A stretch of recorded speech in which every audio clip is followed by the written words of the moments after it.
Greetings, this is TK Trav, aka Travis Magus, here with LVX777. Tonight we continue our book study on The Circuit of Force by Dion Fortune and Gareth Knight. We proceed into the chapter titled Commentary A, Mystery Origins in Ancient Greece. So here we're going to talk about some of the origins of the Western mystery tradition, in specific how we and why we work with gods and symbols, and what's the method, right? Why are we doing this? It's important to understand that the ancient Greeks, or for that matter, any human culture, wasn't perfect. They didn't have it all figured out. But what they did have figured out is a method of contact of inner forces. So by the end of this chapter, you should have a deeper understanding of how and why we work with gods and symbols and these metaphors, and what the relationship is to our subconscious mind, why we do this, what's a ritual all about. So if this is something you're interested in, if this is something that you're excited about, go ahead and smash that like button and let's dive into this thing. Peace and greetings to all my favorite people in the universe. Thank you so much for being here. I greatly appreciate you. Peace. Peace. Zero the Hero, welcome aboard. Peace and greetings, my friend. Sunshine Chick, always great to see you. Nadraj Ram, peace. Rose of Flame, great to have you. Peace. Mothra, welcome. Moldbox in the building. Hopefully the sound is fixed now. Is the sound good? You can hear me, right? Louis, peace and welcome, my friend. Good to have you. My Gnosis in the building. Welcome. My fellow big forehead god. My brother in darkness. 9 Volta. Welcome. Ryan's Knowledge Room. Peace, my friend. Peace. Welcome. Star Lion. We in here. Greetings. Emperor Rex. Peace and welcome. WT. Welcome. Good to have you. TGS in the building. Peace, my man. Peace. Audio good? Loud enough? You can hear me? Let me know, and we'll get started. I figured, Rose of Flame made a comment last time. If they're going to get you, they're going to get you anyway. So, fuck it. We're going to do this the way that we always do it. It's not that big a deal, unless you make it a big deal. Book page on screen. Proteus, seer of eons. Welcome. Good to have you.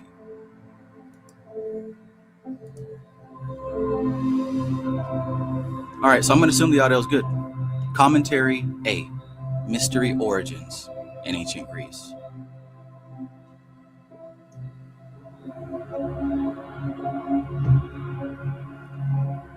Mystery Origins in Ancient Greece by Gareth Knight. Examine what is known concerning the origin of the Greek mysteries, writes Dion Fortune in her introduction to The Circuit of Force. Examine what is known concerning the origin of the Greek mysteries. In support of this, she recommends Jane Harrison's Prolegomena to the study of Greek religion, an enthusiastic review of which appeared in the November 1938 issue of the Inner Light magazine. Notwithstanding the fact that the book has been around for no less than 35 years, the appearance of this belated review suggests that it had only recently come to Dion Fortune's notice, but had made a considerable impact.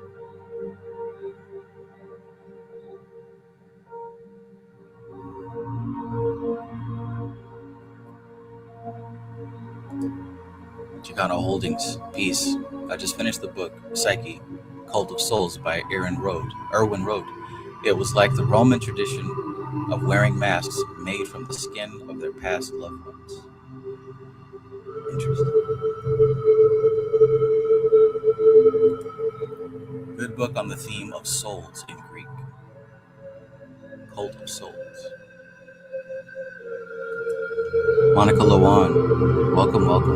Good to see you.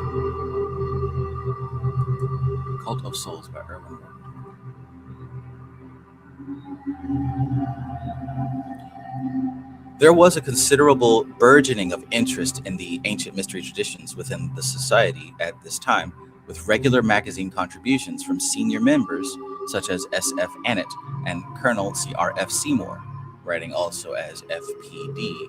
on the Egyptian and Celtic mysteries. Jane Ellen Harrison, 1850 to 1928, the author of Prelogemena to the study of Greek religion, gained an international reputation when her book first appeared in 1903.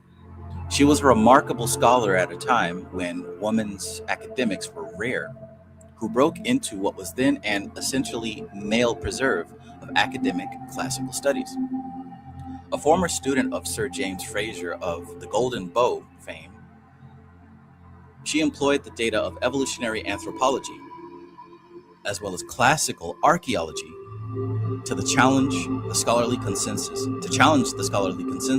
about how the ancient Greeks thought. She based her research upon early ritual practices long before the Olympian gods gained their ascendancy. This was an era of matriarchal religion, when local earth goddesses were the power behind local heroes. This led her into a deep investigation of the cult of Dionysus, with his wild rout of Minyaids and satyrs, and of Orpheus, the magical musician who could tame all wild things, including the forces of the Underworld. As the Inner Light review points out, these two cults are of particular interest to the students of the mysteries, for they gave rise to a new impulse in ancient Greek religion. The cult of Dionysus. In the rites of Dionysus, the ecstatic worshippers believed they were possessed by the god. This was completely foreign to the way the Greeks had previously thought about themselves and their gods. As may be seen in the epic poetry of Homer of the 9th century CE, the Greeks saw the gods as separate from and superior to man. Anyone who presumed to become like the gods would have been blasted with divine fire by Zeus and cast into the underworld for presumptuous impiety. The Dionysian religion came into northern Greece sometime in the 8th century BC. Originally, Dionysus was the god of an isolated and unconquered mountain tribe whose reputation for brigandage and banditry lasted well into the Christian era. His rebel rout of satyrs, centaurs, and Minyaids might well have been real wild men and women in the beginning, rather than mythical beings.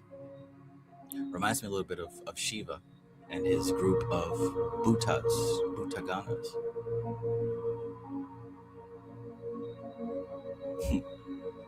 His rebel rout of satyrs, centaurs, and Minyaids might well have been real wild men and women in the beginning, rather than mythical beings. His mother, Semele, was a local earth goddess, and, as bride of the local thunder god, was also known as the Thunder Smitten, as indeed the earth goddess of a mountainous region could very well have been. A key to Dionysus' popularity was his association with the vine, the discovery of wine, and hence alcoholic intoxication. But although his original wild worshippers might have been excessive drinkers, as his influence spread over the Greek world, there came a gradual shift from the physical to the spiritual aspects of inebriation. So we're talking about spiritual drunkenness, at least in the latter days of this cult. As he had been fathered by a thunder god, he was later proclaimed to be a son of Zeus, the universal thunderer, and eventually was elevated to the ranks of the gods of Olympus, where he replaced Hestia, the goddess of the hearth, as one of the major 12. Hestia, it has been suggested, was not unduly put out by this, as she had a home in every family and city hearth throughout the land. Under the local name of Iacchos, and also Bacchus, Dionysus also found a place within the mysteries of Eleusis, The Eleusinian mysteries were originally a simple harvest festival. As ancient local goddesses began to merge, so many became identified with a common earth mother, who, with the development of agriculture, also embraced the qualities of a corn mother. In Jane Harrison's analysis, aspects of the goddess mirror the four conditions of a woman's life. 1. The virgin maid, or Kore, as with Persephone. 2. The nubile bride, or nymph, as many ladies of the woods and waters. 3. The mother, or meter, as in Demeter, the mother. 4. The grandmother, or Maya, as for example, Rhea. So the virgin, the bride, the mother, the grandmother.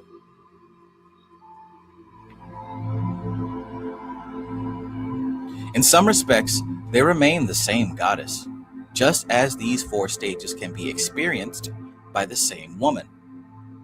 Thus, at Eleusis, Demeter and Persephone, mother and maid, were fundamentally one goddess, but expressed under different aspects.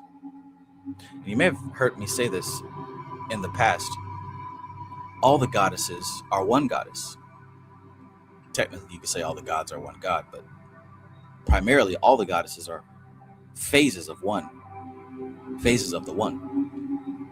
That will be helpful to keep in mind if you work with any goddess deity. They're not at odds, but we're talking about representations of different stages and different facets.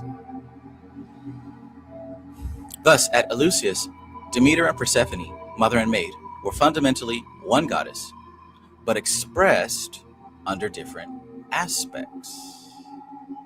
However, in the course of time, Demeter became more and more identified with the physical corn and took to herself affairs of the upper world, such as marriage and motherhood, and mother of the harvest, while Persephone became more withdrawn into the world of the spirit as ruler of the dead and queen of the underworld.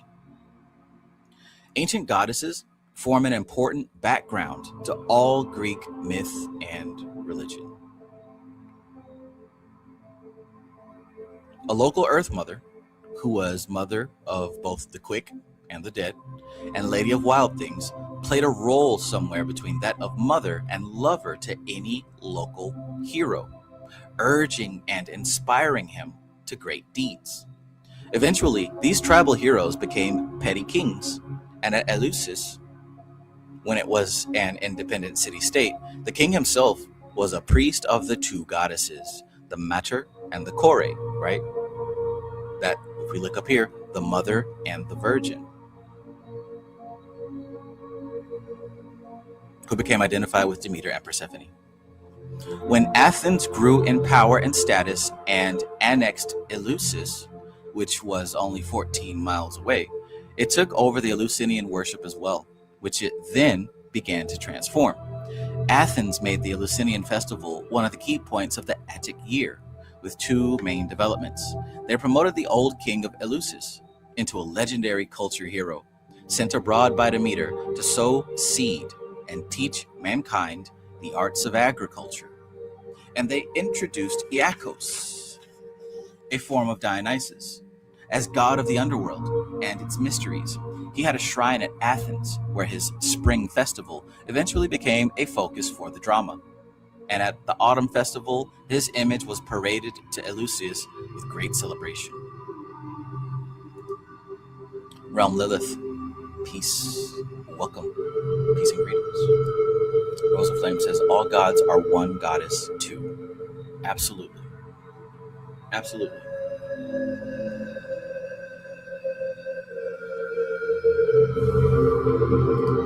Kevros SS God, peace, peace. Christina Palacios, peace. Christina says, I am enlightened because of Zalmox's force, the vanishing god. Hell yeah.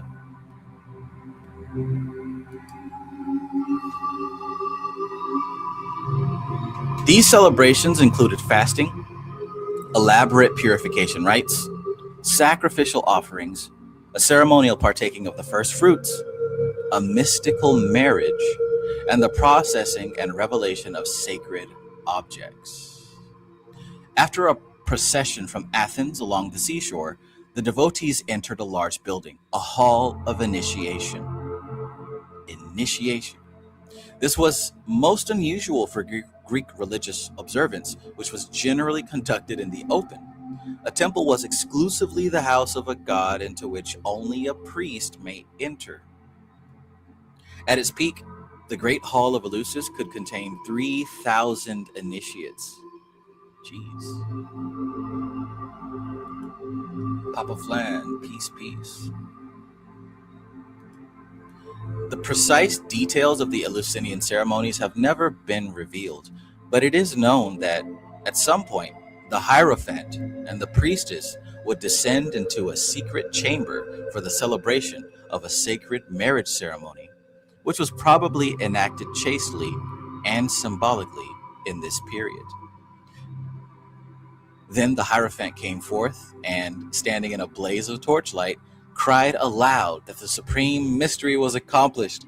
A holy child had been born of a virgin. Oh. The final act seems to have been connected with bringing forth a newly cut sheaf of corn and distributing ears of wheat to those present as an emblem of new life. It seems there were no secrets given out in the terms of a creed of belief or revelation of ideas. Some have spoken of seeing the sun shine at midnight in the subterranean groves, which suggests that the initiation was essentially an experience that transcends the intellect. The mysteries of Eleusis maintained an exemplary reputation, and it was generally believed that those who had received initiation had significant advantage over those who had not only in this world, but in the life after death. They were open to women as well as men, and to slaves as well as free citizens. The only bar to entry was to those who had committed murder, until at least they had undergone elaborate purification.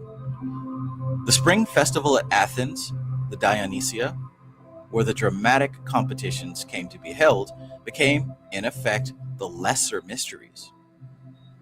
Only after acceptance into these was it possible to enter the greater mysteries at the autumn festival at Eleusis, 18 months later. These lesser mysteries lie at the root of theater. What began as a procession with priest, leader, and initiate chorus chanting hymns to Dionysus developed into a form of dialogue, and from thence into more complex dramatic forms. The priests gradually took on the role of actors, yet there remained a strong religious and magical element in Greek tragedy. For the masked actors on their high boots under long robes became vehicles for the gods and the legendary beings they portrayed. There is a thin dividing line between where ritual ends and drama begins.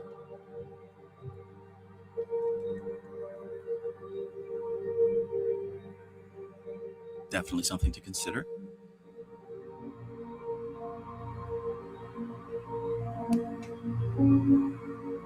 The lesser mysteries lie at the root of theater, and there's a thin dividing line between where ritual ends and where drama begins.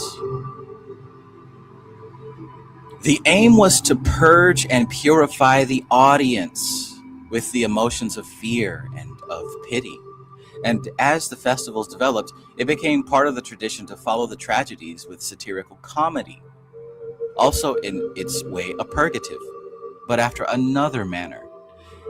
It is interesting to note that the word satire derives from the word satyr, nice, from the satyr play featuring the wilder followers of Dionysus and a less than respectful send-up of the gods of the day. That's an interesting thought, to think that, what we have now as movies began as rituals that were used to purify the audience, right?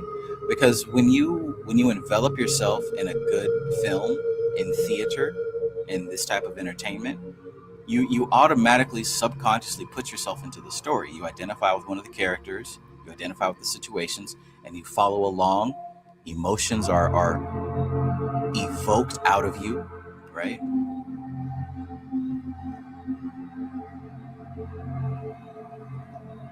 And really, when you think about it, the ritual that you perform, if you do that kind of thing, isn't too far different from acting out a role. In fact, that's exactly what it is. Typically, a ritual is reenacting a cosmic event.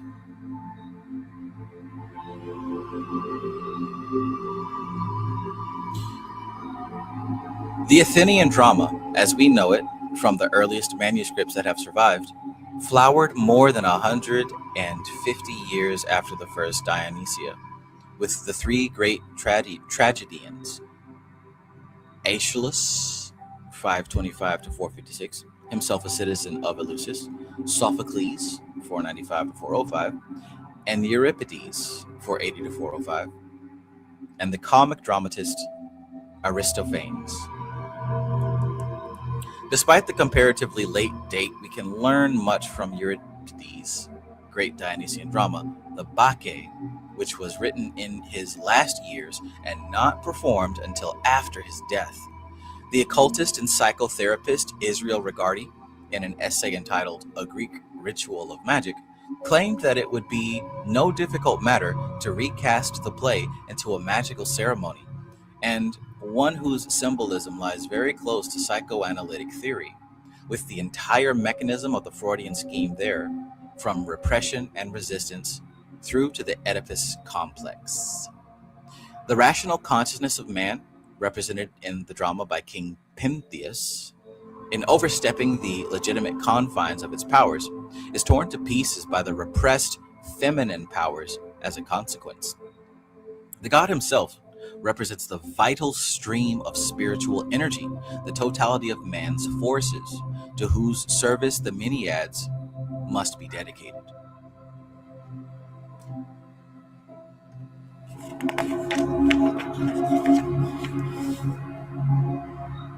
Even Aristophanes' The Frogs contained a chorus of the Mystae of Iacchos and a hymn to Demeter as bearer of fruits, while The Clouds contains a satirical depiction of certain Orphic doctrines, wherein Socrates, as stock comic character for an otherworldly philosopher, dangles in a basket over the heads of the populace, offering to mediate between them and the higher powers represented by the clouds of metaphysical abstraction.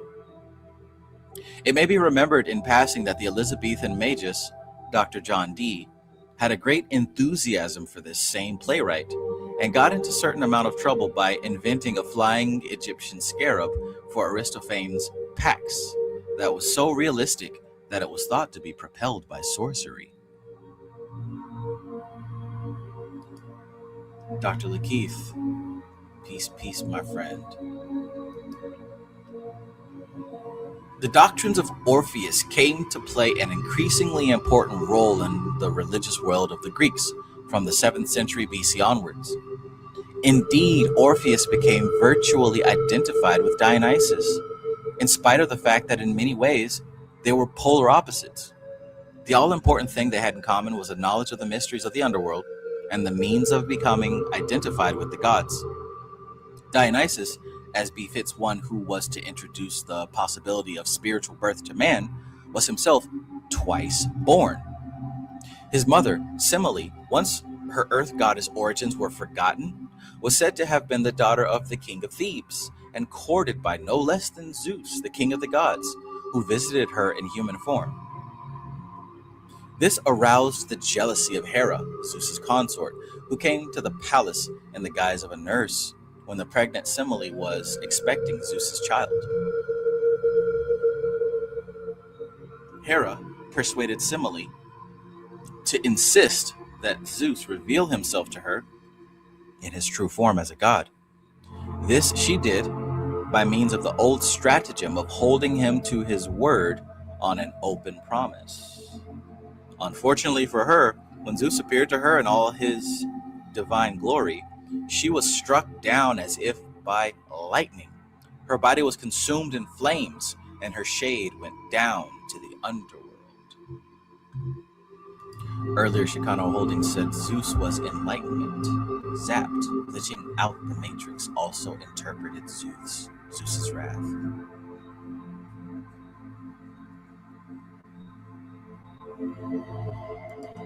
Coop TGS says, reminds me of Krishna and Arjuna. To me, what came to mind was Lot and his wife during Sodom and Gomorrah. And, they were instructed not to turn around. And, of course, his wife did turn around and was turned into a pillar of salt.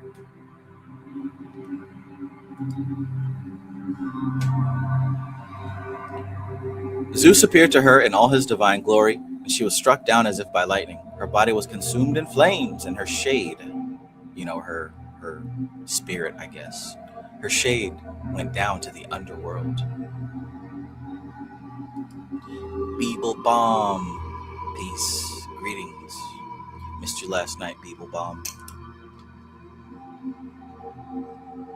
Good to see you. Hope you're doing well.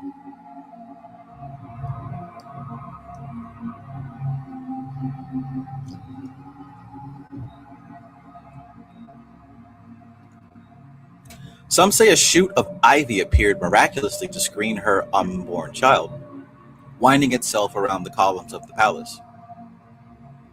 All agree that Zeus then seized the babe and concealed it in his thigh, from whence it later came to birth. As a result of this double pregnancy, Dionysus was known as Dithyrambos, the twice born, once from a premature human birth and then from a divine birth.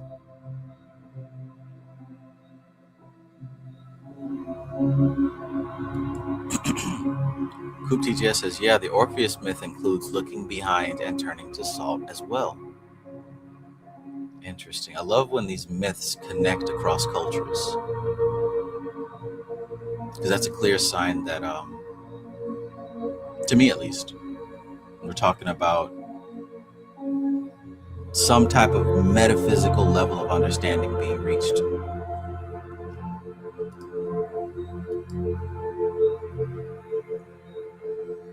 So as a result of this double pregnancy, Dionysus was known as Dithyrambos, the twice born, once from a premature birth and then from a divine birth.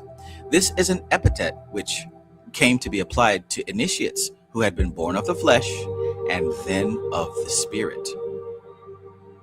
When you go to church, they say you got to be born again, right? You got to be twice born. As a Christian, you're supposed to be Dithyrambos. You're supposed to be Dithyrambos, twice born.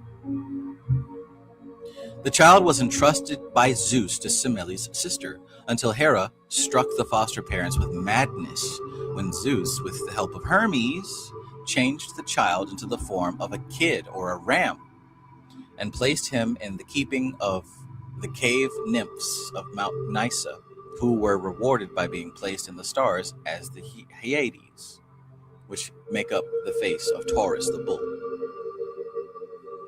Mount Nysa has no precise location, although there are many claims as to its physical site. It is the archetypal sacred mountain. Here the child was brought up attended by satyrs and other strange creatures, tutored by old Silenos, a wise and down-to-earth Falstaffian type of teacher, to whom Socrates later declared an affinity. Some said another of his attendants was Macris, a daughter of Aristeus, or Pan, who fed him on honey. As he grew older, Dionysus took to wandering the mountain woods, crowned with ivy and laurel, accompanied by the nymphs, making the glades ring with joyful cries and simple musical instruments of pipes and drums. In the course of time, he discovered the vine and the art of making wine from it. This discovery led him into extensive travels, taking the vine stock with him and accompanied by his wild rout. Their emblem was an ivy-twined staff topped with a pine cone. An ivy-twined staff topped with a pine cone. What does that make you think of?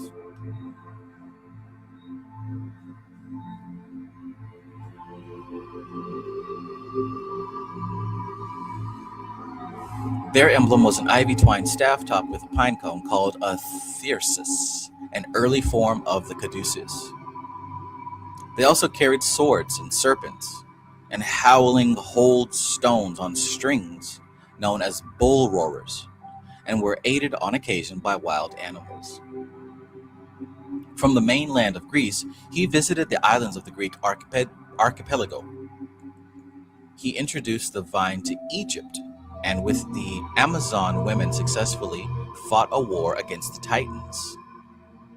This was the first of many military victories, including one over the king of Damascus, whom he flayed alive for barring his way across the Euphrates, over which he then built a bridge of ivy.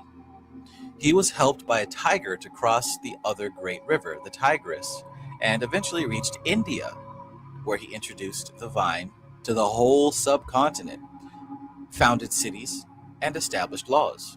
We are talking of a time somewhat before Buddha, and the mythology may be identified with the spread of viticulture.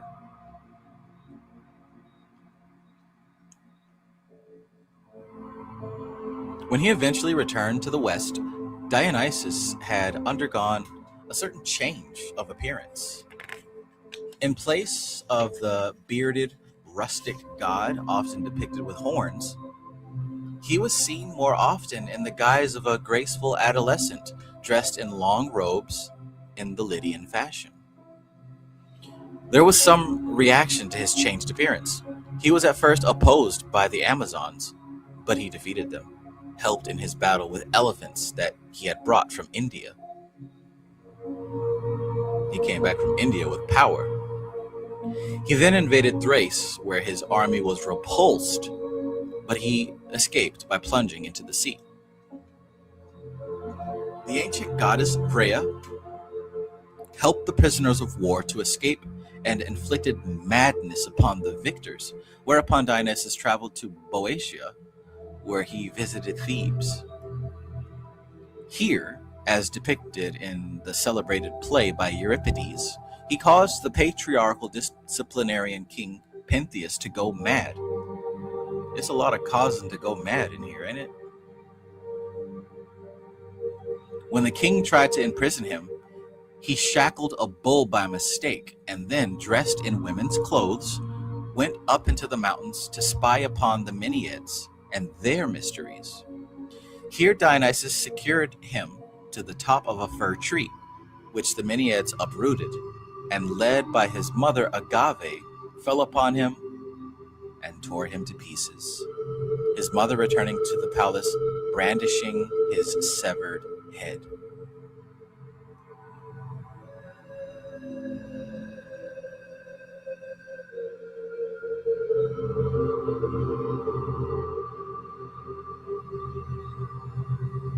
At Orchomenus, 3 princesses refused to join his revels, although he invited them to. At Orchomenus, 3 princesses refused to join his revels, although he invited them to in the form of a girl. He then changed shape into a lion, a bull, and a panther, and drove them mad. They tore their brother apart and ran into the mountains, where Hermes turned them into a bat, an owl, and a crow. I'm just saying, how many times is somebody being turned mad in this story? In Argos, Dionysus was opposed by the hero Perseus. You guys remember Perseus, right? Mothra says, man, there's a lot of details in this myth that I never heard. Knight is amazing with mythology. He absolutely is. Absolutely is. If you are interested, you should see what he has written about the King Arthur legend. That seems to be his specialty. this mythology stuff.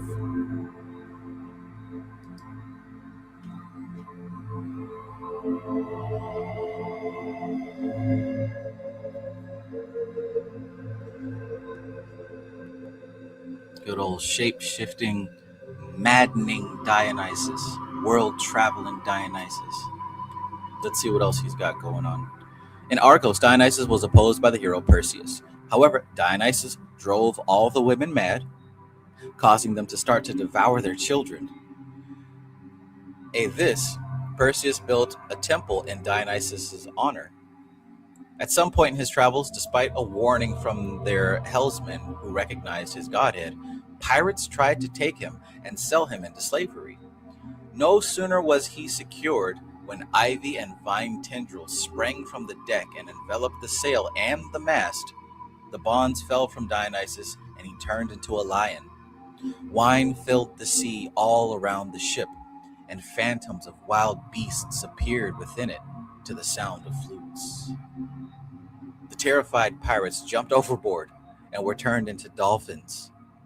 Only the helmsman pilot was spared and lived to tell the tale. That sounds terrifying.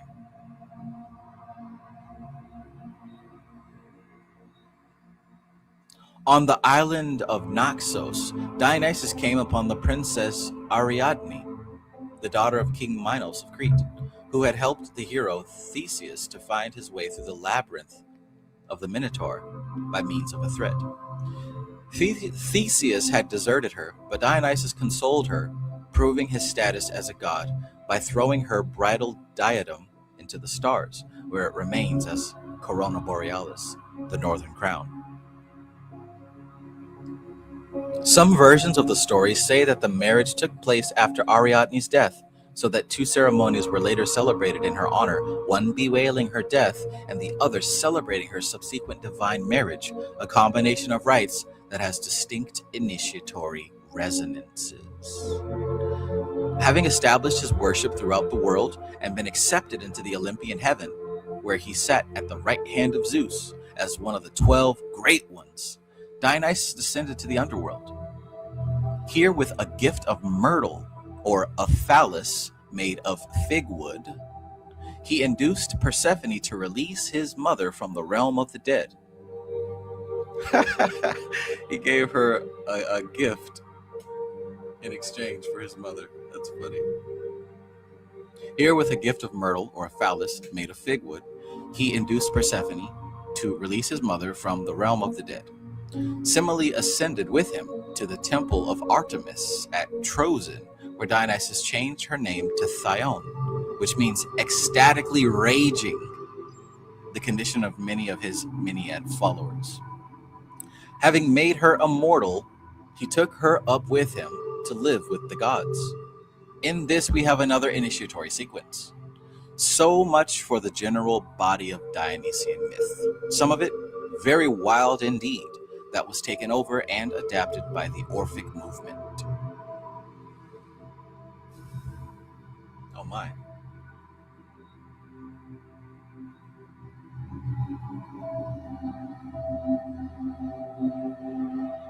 Very eventful life. The cult of Orpheus. Orphic magic, right?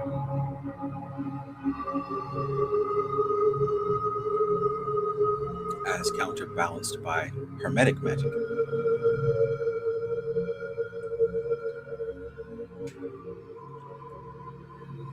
Orpheus, however, was a man, not a god. He was a magical musician who had the power to tame wild things, including, it would seem, wild gods and their wild worshippers. Hey, we know of a wild god, don't we? And wild worshippers. We just talked about one. He played a lyre rather than the panpipes and the clashing cymbals of frenzied dancers, and became closely associated with Apollo, a higher and more rational form of the old sun god Helios. As poet, seer, musician, metaphysician, and religious reformer, Orpheus transformed the savage Dionysian rites, rooted in blood sacrifice and orgy, and gave them a spiritual significance. So much so that some early Christians even saw him as a prototype of Christ. Orpheus was said to be the son of the king of Thrace and the muse Calliope, as well as being the most famous poet and musician who ever lived. Apollo presented him with a lyre, and the muses taught him its use.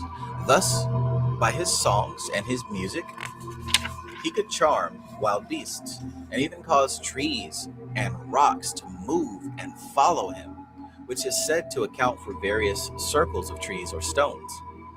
After visiting Egypt, he joined the Argonauts, sailed to the Colchis on their quest of the Golden Fleece, and his music helped them over many difficulties on the way. On his return, he married and settled among the savage tribes of Thrace with his bride Eurydice. One day, Eurydice was beset by Aristeos, a form of Pan, who tried to force her. In her flight, she trod on a serpent and died from its bite. But Orpheus boldly descended into the underworld to fetch her back. He charmed the ferryman Charon, the watchdog Cerberus, the three judges of the dead, and temporarily suspended the tortures of the damned. He so soothed the heart of Hades, Pluto, that the god allowed Eurydice to return from the dead, provided that Orpheus did not look back. Eurydice followed Orpheus up the dark passages until reaching the sunlight. Perhaps through a trick, or perhaps through lack of faith, he looked back to see if she were there and lost her.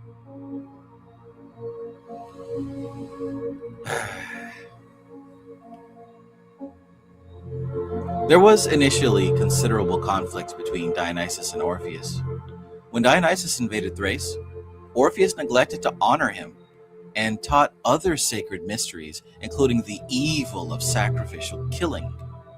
Every morning he would greet the dawn on the summit of Mount Pangaeum, preaching that Helios, whom he named Apollo, was the greatest of all gods. In vexation, Dionysus sent the Menaids on him. At Dium in Macedonia, where Orpheus was serving as priest at the temple of Apollo.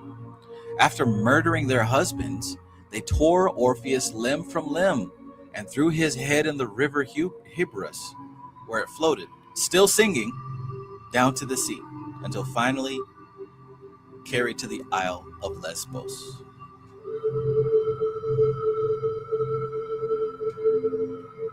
The Muses collected his limbs and buried them at the foot of Mount Olympus, where the nightingales are now said to sing sweeter than anywhere else in the world.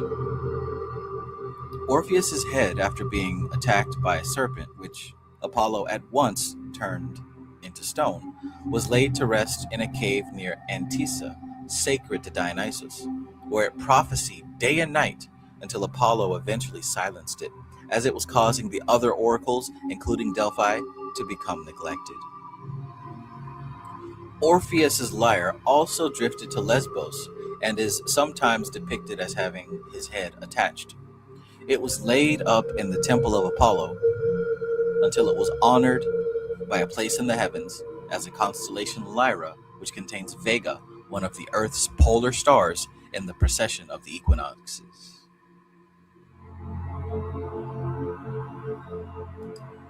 Lilith says the Sandman Season 2 depicts the Orpheus story really well.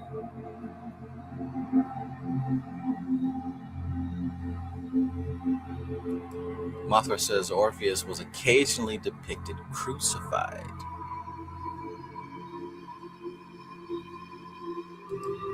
Justin Simmons, peace, my friend. Welcome, welcome.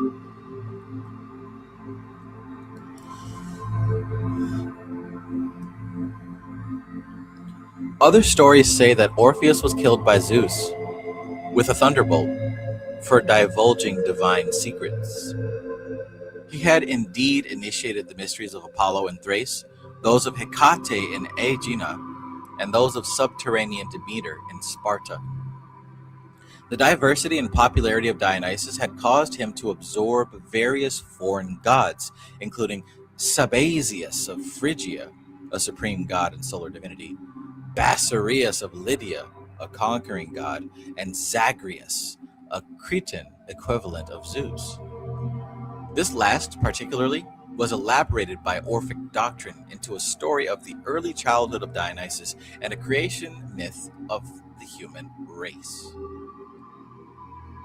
The Orphic stories that are derived from Zagreus make Dionysus the son of Persephone, from whence he received the name Chthonios. Chthonios, the subterranean. In the late version of the tale, wait a minute, hold on now. Chthonios, the subterranean. And here we have him driving people mad left and right. At least that's what I'm picking up.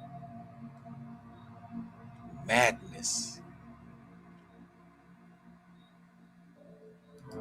Janae, oh whoa. Peace, peace. Congratulations on your recent projects. Kishigi says, that part of Orpheus reminds me of the one scene in JoJo's Bizarre Adventure Part 4, the one with Josuke, where they cannot look back or else some weird force with hands will pull them into oblivion.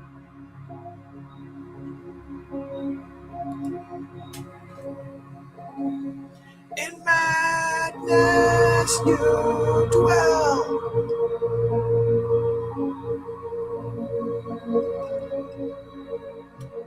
Not dead, which eternal life, stranger eons, death may die.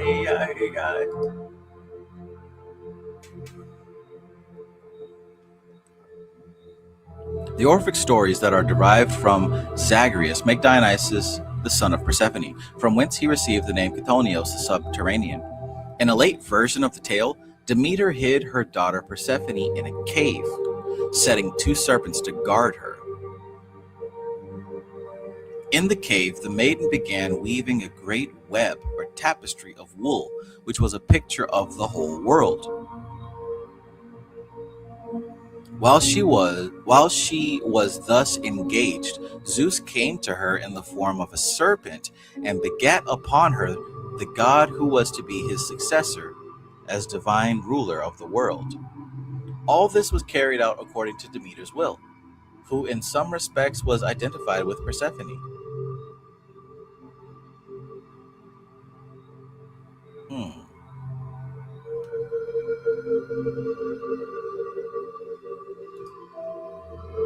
The child who had horns, indicating him to be a child of Persephone, was enthroned in a ceremony by his grandmother Rhea and the Corybantes, armed maidens who danced around him. The child's toys were all symbols of initiatory significance: dice, a ball, a spinning top, a cone, knuckle bones, a mirror, golden apples, a bull roarer, a tuft of fleece. Pork Hill, peace and greetings. Spurred on by the jealousy of the other gods, the Titans, their faces whitened with chalk, came like spirits of the dead from the underworld, and seizing the child, tore him into 7 pieces. And threw him into a cauldron standing on a tripod, where the flesh was boiled and then roasted on spits.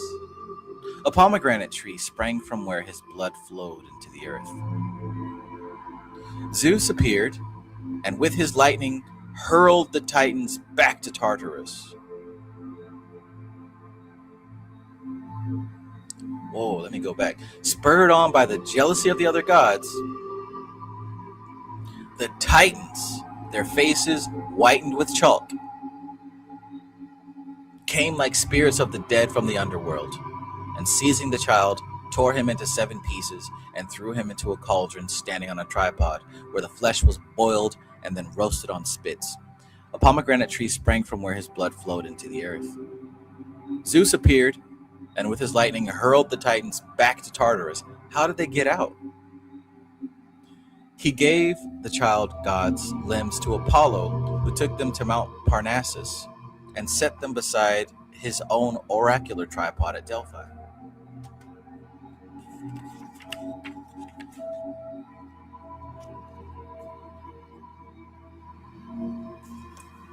He was, however, reconstituted by his grandmother, Rhea.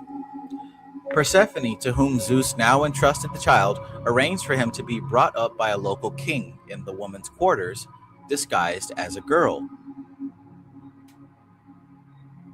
From this point, the story melds in with the mythology of the growing and adult Dionysus that we have already described.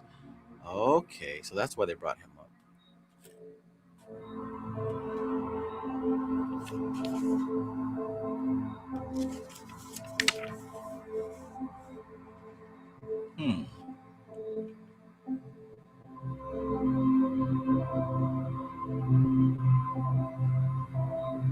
Okay.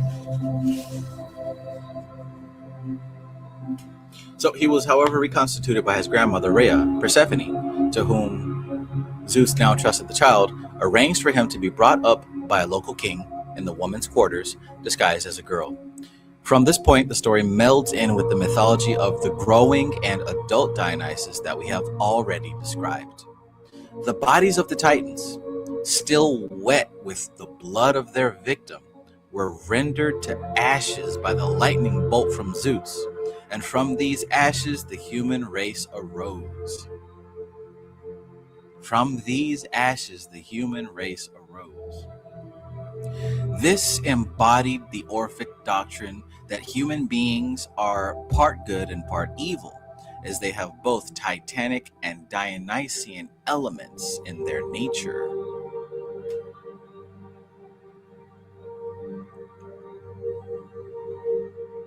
This mythical story was intended to reawaken in the human soul the remembrance of its divine origin and to help it find its way back to the divine state.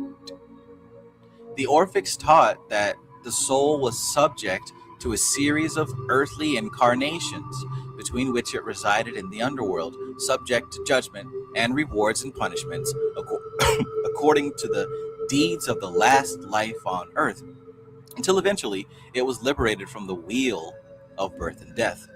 This process could be accelerated, however, by purificatory disciplines and rites of the Orphic mysteries, by living ascetically and abstaining from eating meat. Along with the underworld emphasis introduced to the mysteries of Eleusis by Iacchos and Persephone, and through the development of the myth of Orpheus descending into it to rescue Eurydice, the Orphics plotted a geography of the underworld. Neat. This, of course, is the function of funerary and initiatory rites the world over. The Egyptian and Tibetan books of the dead, to name but two, do much the same thing. The Orphic religion was welcomed and encouraged in Athens at the time of the tyrant Pisistratus, who ruled more or less from 561 to 527 BC, and his sons. A prominent courtier, Onomacritus, was a leading Orphic teacher and composer of a poem, The Rites of Initiation.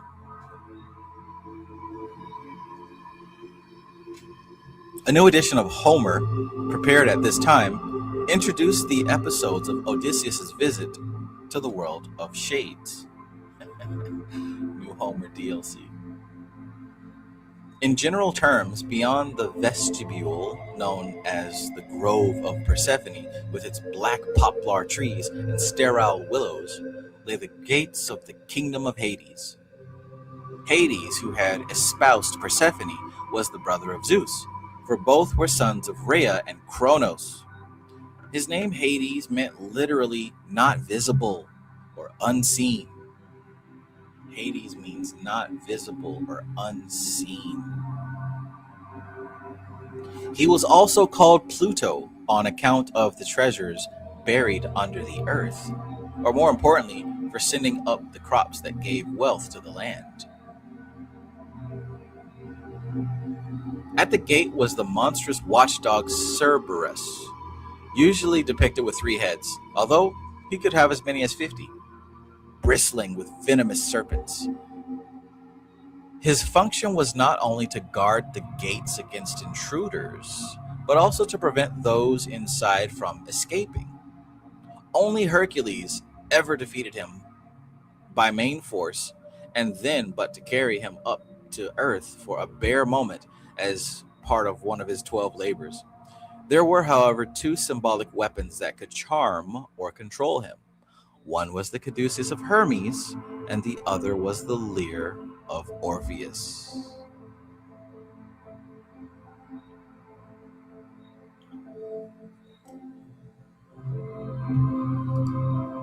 For the culture, peace. Welcome, welcome. Chicano22 says you also see it in Anne Rice's vampire books. She used that for Enki or Osiris in the original story of Akasha. Akasha. Akasha.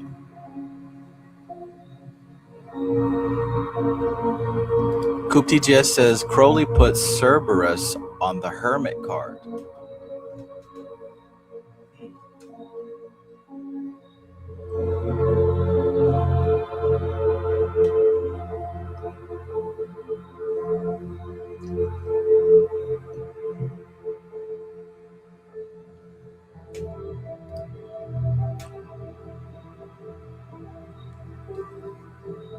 Various rivers flowed within the underworld. The first, Acheron, had a ferryman, Charon, whom it was necessary to pay for a crossing.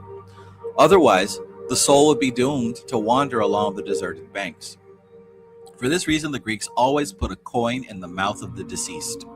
There was also the river Styx, which ran in 9 great loops, and Lethe, whose waters erased memory, and which marked the boundary between Tartarus, abode of the unjustified, and the Elysian fields of the blessed. The souls of the dead were but a pale reflection of the personalities that had existed upon earth, living in a kind of limbo as phantoms of what they once had been. Kind of like the ghosts of The Sims.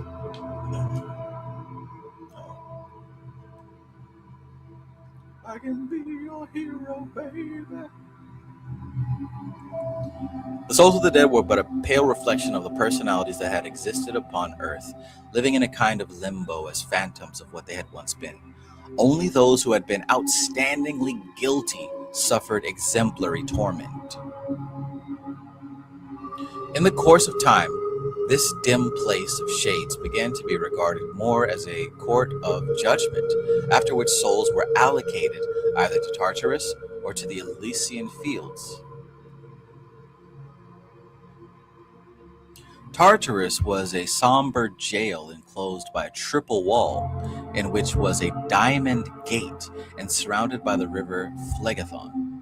This was the place where Tantalus, Sisyphus, and Ixion, legendary sinners. What do you have to do to be a legendary sinner? God bless America. Legendary sinners against the gods suffered their punishments. In the Elysian fields, on the other hand, neither snow nor rain fell, and sweet breezes ever blew. It was originally the abode for children of the gods, but was later extended to include their friends, and eventually the souls of all the just. The Orphic teachers also taught a new matriarchal theory of creation. In the beginning, there was Nyx, or Old Night, a primeval goddess who was sometimes visualized as a great bird with black wings. She conceived by means of the wind and laid a silver egg from which sprang, speaking of Akash, from which sprang the son of the rushing wind, Phanes.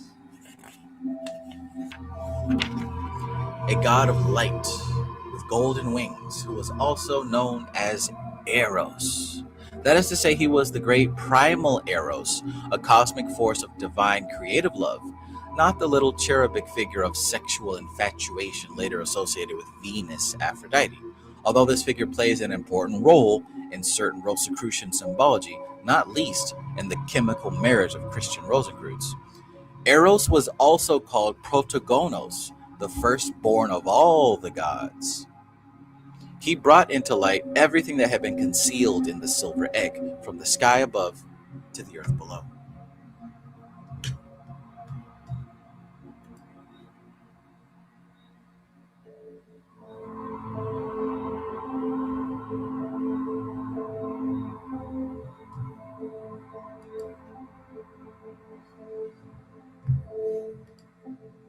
Mothra says, I bet the three sinners represent the three lower chakras.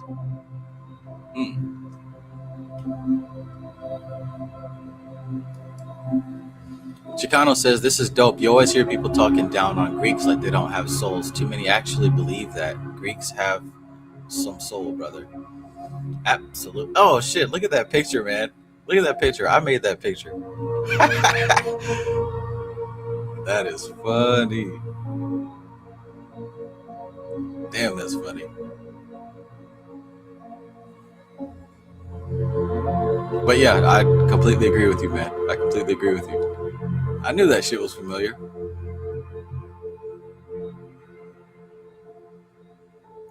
My Dollar General Shiva right there.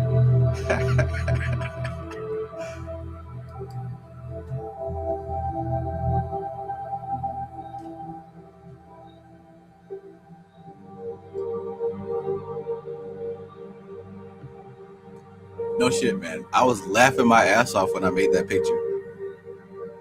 Laughing my ass off. That shit was so funny. Basic bootleg Dollar General Shiva. Lovely. Joy Empress. Peace and greetings.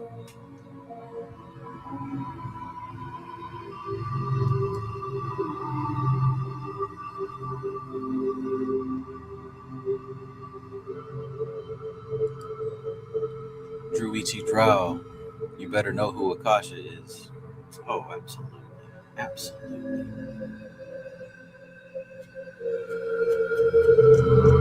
Absolutely.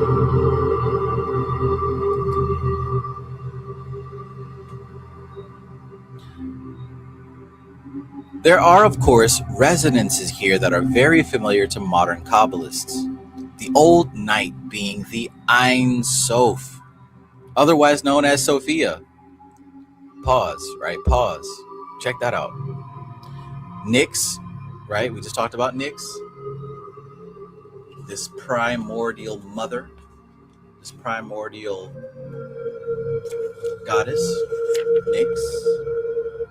The Orphic teachers also taught a new matriarchal theory of creation, a matriarchal theory of creation, because clearly nothing is ever born of a man or a male energy, unless of course we're talking about. In the beginning there was Nyx, or old night, a primeval goddess who was sometimes visualized as a great bird with black wings, right? And it talks about how she conceived of this silver egg. So let's move forward here. Look at what was said in this next paragraph. The old night being the Ein Sof, otherwise known as Sophia. So we got Nyx, we got Ein Sof, and we got Sophia. I point that out because typically there isn't much symbolism of the triple veils above and beyond the tree. So to see Ein Sof equated with Sophia, and it makes sense in hindsight, right? Sof, Sophia. That's certainly one to lock into for further research. The old night being the Ein Sof, otherwise known as Sophia, beyond Kether, and the primal wind being like the Holy Spirit. Holy Spirit, right? Father, Son, Holy Spirit. And my question last time, where's the mama? Father, Son, and a Holy Ghost, but no mama. So perhaps it wasn't purely diabolical. Of course, we're talking in code, we're talking in metaphor. That Holy Spirit, the Ein Sof, the Sophia. The old night being the Ein Sof, otherwise known as Sophia, beyond Kether, and the primal wind being like the Holy Spirit moving upon the face of the waters of the unmanifest as the divine breath. Kether itself is like the primal silver egg from which the god of love emerges to create all that lies below. Cool. That's an interesting correspondence to lock in there.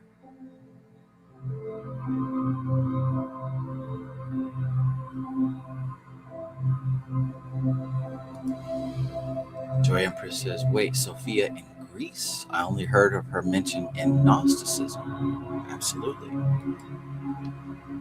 So Sophia is the Holy Spirit. Interesting. Ein Sof. Beyond Athens, the Orphic doctrines were to undergo a significant development when they were taken up by the famous mystical mathematician Pythagoras, who founded a community in Croton in southern Italy in 530 BC. The Pythagoreans accepted women into their ranks, believed in the transmigration of souls, and followed the rules of life of Orphic initiates. This community developed a number of lines of practical esoteric philosophy which have had a profound influence upon the whole of Western culture. All right, so that was some background on these, really on the story of Dionysus and Orpheus, and that's going to kind of lay a foundation for obviously what we're going to get into next. So now, key ideas and images of the Greek mystery rites. Having investigated the historical development and the nature of the rites of Dionysus and Orpheus, as Dion Fortune recommended, it remains for us to consider some of the elements within this teaching that might form part of what she calls the lost secrets of the West. These comprise a number of key ideas and images, and we got 9 of them. So let's start with the first one. Key ideas and images. Number 1, Persephone is a goddess within the earth with whom man needs to be in creative, respectful relationship. Think about that for a second. Persephone is a goddess within the earth with whom man, that means everybody, needs to be in a creative, respectful relationship.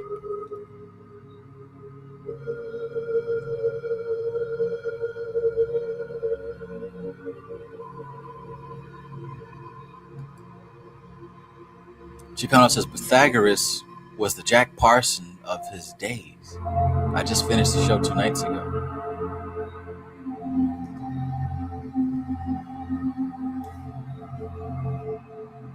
Do you want a revolution?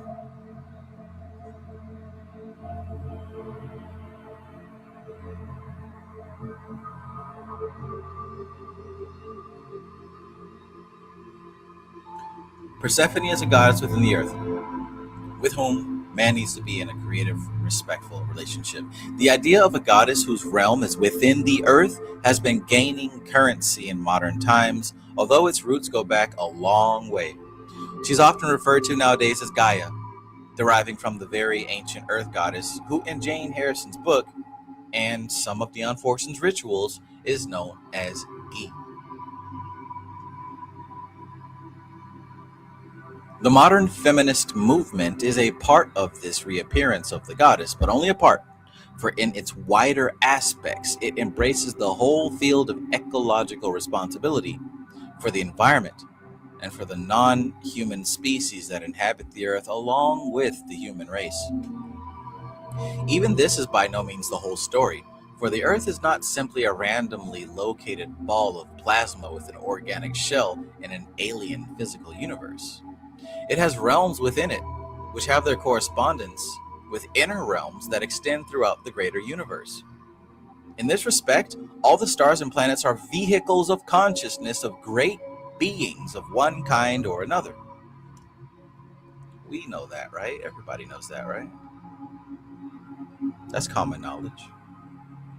At least if you're in this chat. In this respect, all the stars and planets are vehicles of consciousness of great beings of one kind or another. Some of them support complex forms of organic life within which spiritual beings can dwell, such as the earth under the stimulus of its parent, the sun. Others produce the basic atomic material of the physical universe, such as the thermonuclear furnaces of the stars. In this respect, even space itself is an entity. Can you dig it? I can. In this respect, even space itself is an entity, a great being not entirely unlike the Nox of the Orphic creation mystery. And like I pointed out, Nox, Ein Sof, Sophia, the Holy Spirit, right?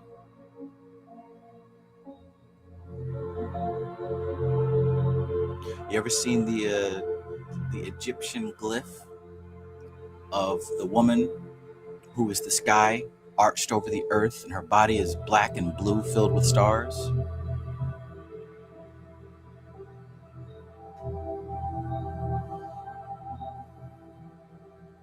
The cosmic goddess.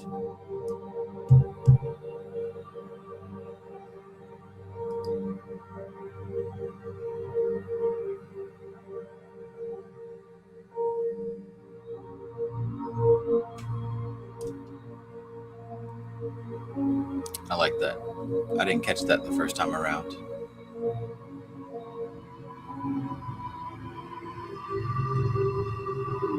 The inner side to the earth, which has always been known to those who lived closest to it, is a realm from which our modern technological civilization has become increasingly alienated.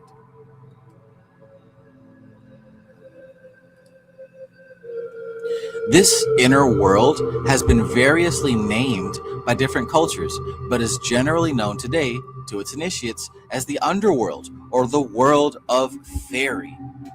Don't get it twisted, man. Don't get it twisted.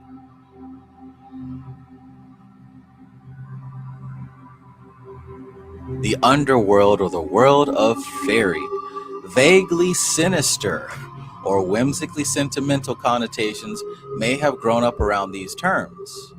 But this ambivalence is probably inevitable, for no matter what names we choose to use, if we refuse to countenance a whole realm of reality, we cast it into our own shadow side, peopling it with projections of our own disturbed and repressed fantasies. One sees much the same kind of mechanism in xenophobia and various forms of social and racial intolerance. Interesting.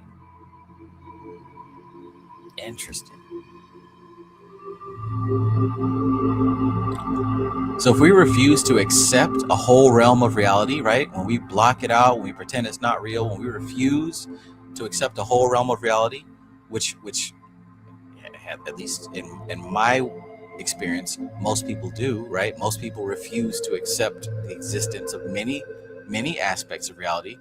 When we do that, we cast it into our own shadow side,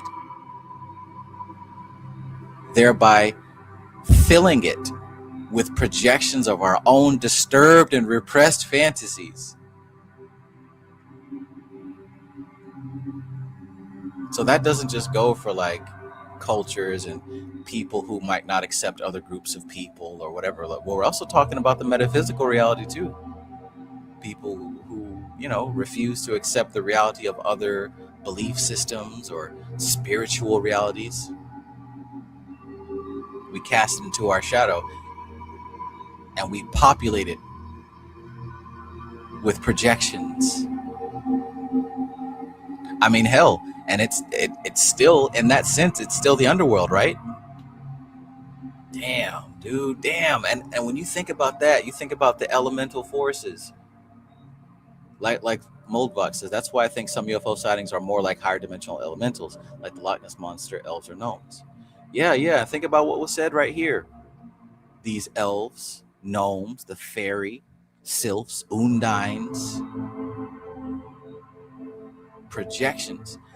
they still exist, whether we accept them or not. They still exist in our reality.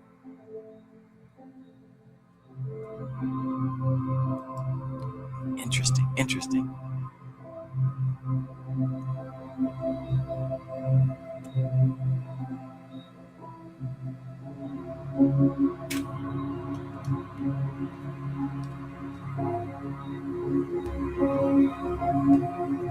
He was channeling his inner Dion Fortune when he wrote that.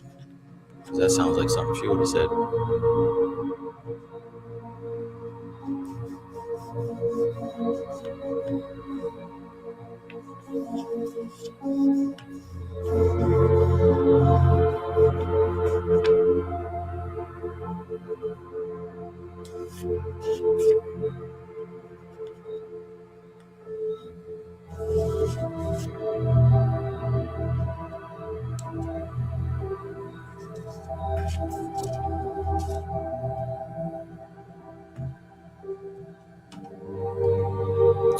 Two. The ancient goddess appeared at all locations to inspire the local hero and to represent the sovereignty of the land. The ancient goddess appeared at all locations to inspire the local hero and to represent the sovereignty of the land.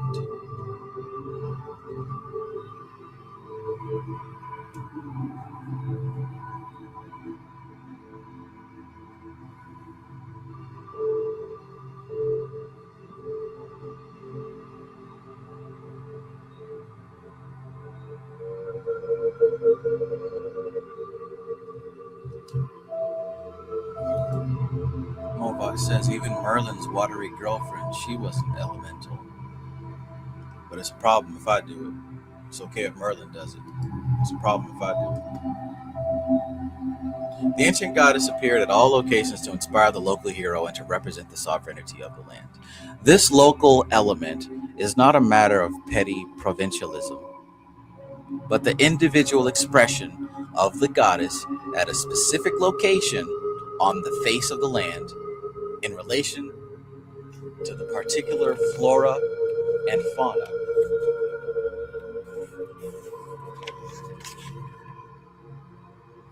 This local element is not a matter of petty provincialism, but the individual expression of the goddess at a specific location on the face of the land in relation to the particular flora and fauna, geophysical construction, and the human beings living upon it. Whoever lives off this tract of land becomes its subject, and whoever seeks to tend and defend it becomes wedded to its sovereignty. The goddess therefore represents the sovereignty of the land, and the local lord or chief becomes her consort. In earliest times, we see this associated with his sacrifice for the good of the people and the land, later replaced by an annual surrogate. These are the origins of belief in the divine right of kings, although by the 17th century of our era, this had become largely a political issue. The inner dynamics still exist, however, and in a democracy, we are all kings or queens of our own field of living space, and there is ample scope for each of us to make our own contact with the goddess power within the land. That's one thing I've been saying lately, man. Your environment is alive, and it's a part of you. And in this particular case, your environment is the kingdom of which you are a sovereign over.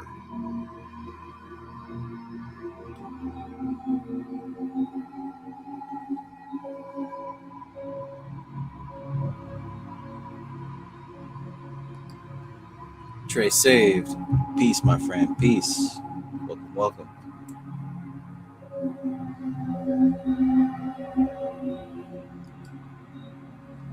Super 711 Zone. Good to be back. Peace and greetings, my friend. 640.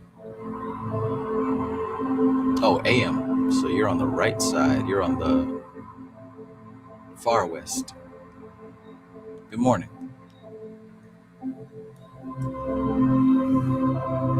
So So whether you accept it or not, or like it or not, your environment is a part of you, and it is your personal kingdom.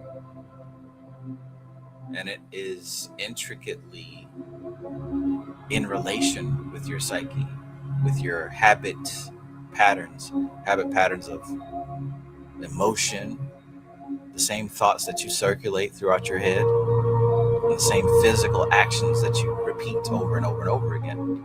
That's the communication. The same way that, countries do laws and pass laws and bills and proclamations and shit like that.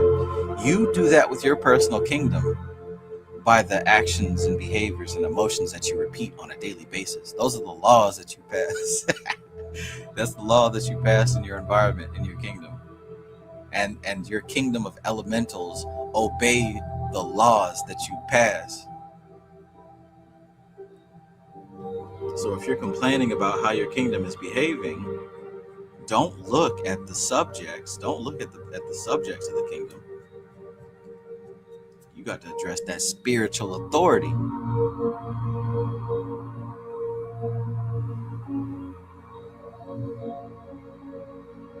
Flowing straight from the survival scrolls. Joy Empress asks, who's the author of the book? Please. You got to look up the Circuit of Force. Same author. The Circuit of Force. To Dion Fortune and Gareth Knight.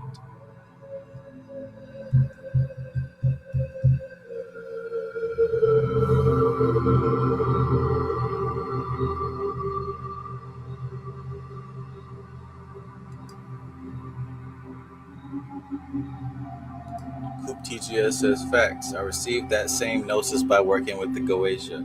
Me too, my friend. Me too. That's what the Goetia have taught me as well. Your environment is a literal kingdom populated by environmental spirits. And they don't respond to they don't respond to you the same way that you and I can talk. They respond to you based on what you communicate to them through your pattern, through habitual pattern over time.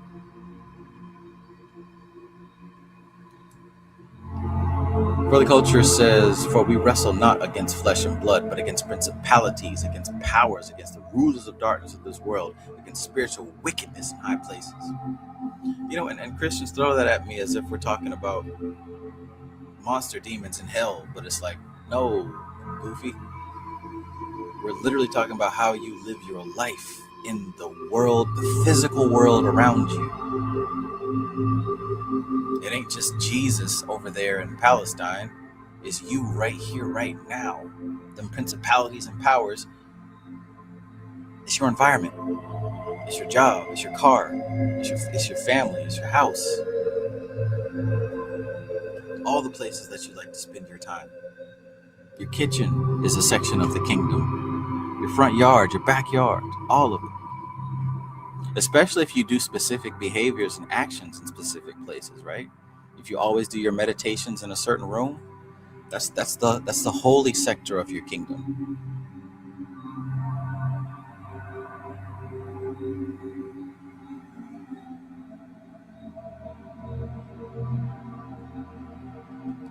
Joy Empress says, oh, thank you. The information is fascinating. I'll consider buying it. Please do, right? It'll be money well spent if you, hell, just to have it on your bookshelf for whenever you are ready to fully dive into it, to read it, highlight it. This is one of those few that I keep, close enough. There's a couple of books that I keep on my table or in arm's reach. And then there's a couple of them that I haven't opened since I bought it. But this is one of those that stay in close access.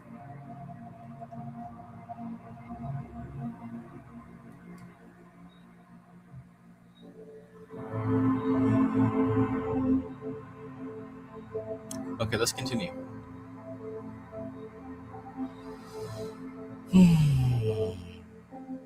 Y'all all right? How we doing? Y'all still awake? Still vibing?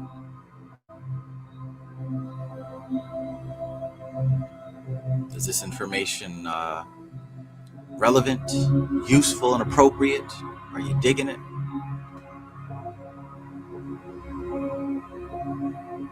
Let me know so. And if you haven't hit the like button, please do so.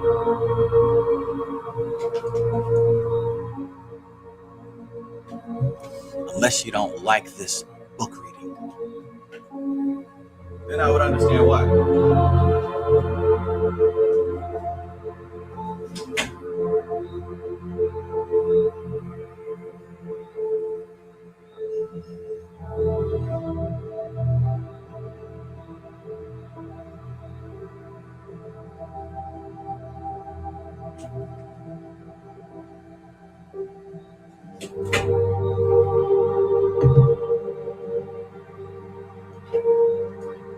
$21.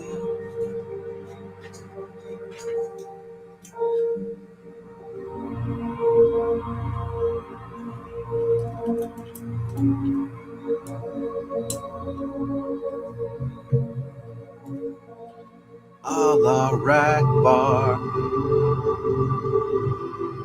All right, so the inner dynamics still exist, however, and in a democracy, we are all kings or queens over our own field of living space, and there's ample scope for each of us to make our own contact with the goddess power within the land.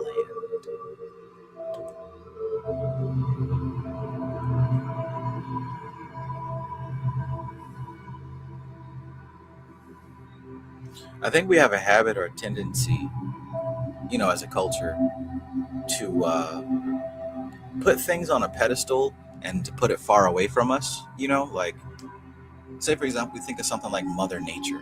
It's a concept that we could easily accept, but we don't like ground it. It's not something that's real in our world. It's more like an abstract concept. Oh, Mother Nature, and we have to be nice to nature. Let me pick up some trash today because I feel good. Really, this whole concept of Mother Nature is very present, and we're in an intimate relationship with it. I mean, everything comes out of Mother Nature, even your body, even your physical body, and the automated patterns that run your physical vehicle. Not just the weather, not just the trees and the grass, but it's like everything that you experience with your five senses is a product of this Mother Nature. And I remember from my time as a Christian and even in my early spiritual journey, like, we consider these entities and spirits like something, it's real and we believe in it, but it's like far away, right? I still have to go to work. I still have to go to school. I still have to do my daily stuff, right? Oh, but I also believe in spirits. But it's like, no, the spirits and the gods, your job is an entity. Your family is an entity. Your hobby is a spirit. All of your hobbies, your interests, you're constantly engaged in a deep, intimate relationship with spirits and entities. It's not just spooky shit. It's regular shit. It's regular, common shit. That's the evocation. And if you recognize it in that way, you can start to see what's being said here. The inner dynamics still exist, however, and in a democracy, we are all kings or queens of our own field of living space, and there is ample scope for each of us to make our own contact with the goddess power within the land. Right? The city you live in is an entity. It's entity with a spirit, with a personality, with its own patterns and habits and its own expressions. And if you live there long enough, you're a part of it.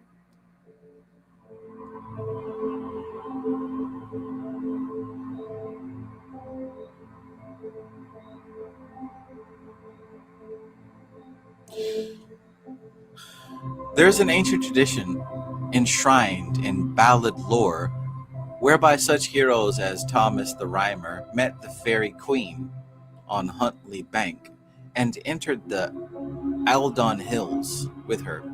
More recently, the Reverend Robert Kirk, a 17th century Scottish divine, wrote a book upon the subject, Kirk's Secret Commonwealth of Elves, and is also said to have entered their kingdom.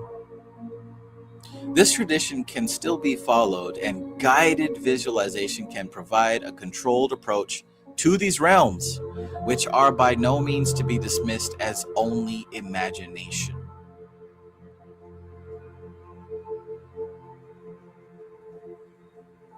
I'll tell you what, man. It took me a lot of work, but fairly recently, I want to say within the last year or so, I have myself had some experiences with the fairy kingdom, and it is not all rainbows and glitter, I'll tell you that. Not at all, honestly. It's a very strange world, and I think the legends talk about how you don't want to eat anything there, you don't want to fall asleep there, or else you'll never want to leave. There's something, if some of you ever experienced this time distortion where it seems like time moves really fast, or it seems like, you know, in a blink of an eye, 8 hours have passed, and it's like, what the fuck? It can't possibly have been 8 hours. I think that when you're experiencing stuff like that, you're very close to the fairy kingdom. That is a result, at least for me. Maybe not everybody all the time, but yeah, dealing with these entities, there's this enchantment that overwhelms you. Very strange. And you for sure don't want to leave, I'll tell you that.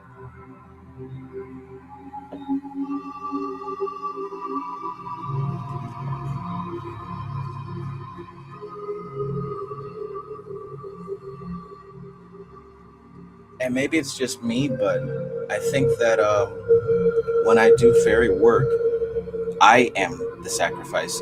I am the food. I am the sustenance. It's like they feed off of me, so I have to be very careful not to spend too much time there. I don't do that type of, well, yeah, I do. I try not to do too much of that type of work. But yeah, that's some high, I would say that's some, that's not beginner level elemental magic. That's like some mid-tier to high level elemental magic, playing around with that fairy kingdom stuff. You got to set some boundaries.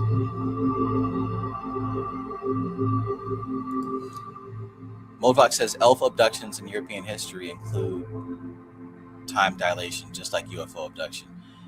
And you know what, man? This might sound weird, but I think that what we call UFO abduction is elemental.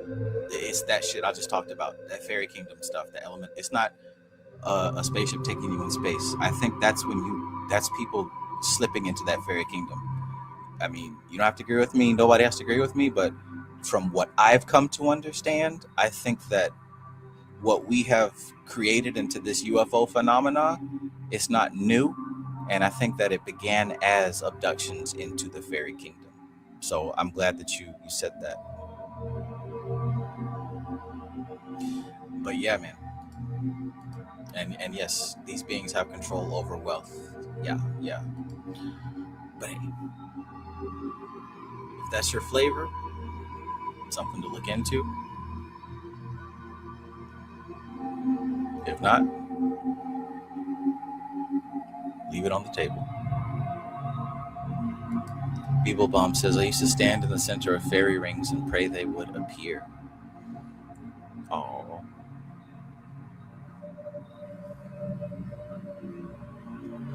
Yeah, they're always there. That's for sure. Everything's always there, right? Everything's always there. But I think a prime, what's the word? One of the main side effects is that time dilation, for sure. I don't let a whole week pass by doing fairy work. A whole week pass by.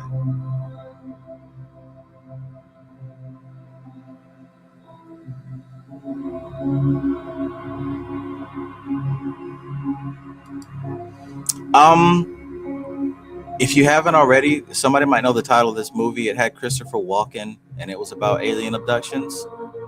What's the name of that movie with Christopher Walken, and he gets abducted by these aliens? And he goes to this therapist, and she's extremely occultist coded. Like the common person won't see an occultist, but it looks like that UFO therapy group was actually a a magical group. But anyways, the movie doesn't tell you this, but I think if you watch it, I think they kind of show you that it's not aliens, and he's not going into the sky. He's going into the earth. Like, these are earth spirits. That's why there's like these little gnome-looking aliens. Communion, that's it. Thank you, Communion. Yeah, man, I used to be scared of that movie.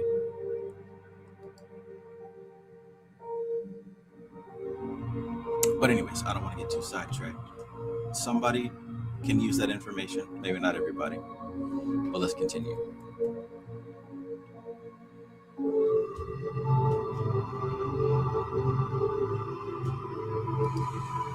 For the Culture says True Blood has the fairyland in the show. I've only seen a few of like the early episodes. I didn't get that far in it. But you guys know I'm not really a show watcher. But I did not know that True Blood had the fairyland in it. There is an ancient tradition enshrined in ballad lore whereby such heroes as Thomas the Rhymer met the Fairy Queen on Huntley Bank and entered the Eildon Hills with her. More recently, the Reverend Robert Kirk, a 17th century Scottish divine, wrote a book upon the subject, Kirk's Secret Commonwealth of Elves, and is also said to have entered their kingdom. This tradition can still be followed, and guided visualization can provide a controlled approach to these realms, which are by no means to be dismissed as only imagination.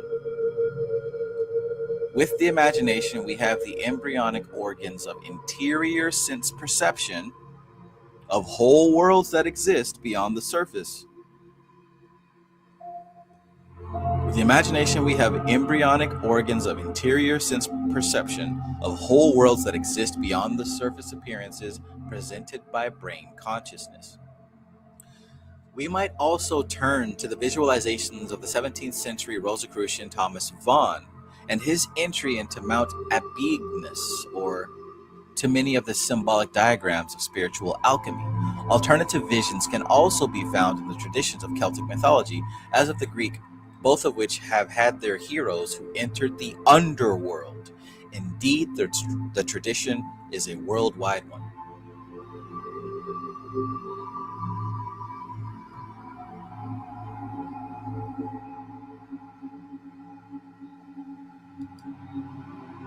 Mothra says Communion is Whitley Strieber's story. When Whitley Strieber asked the aliens what the universe was, they projected an image of a coffin into his mind.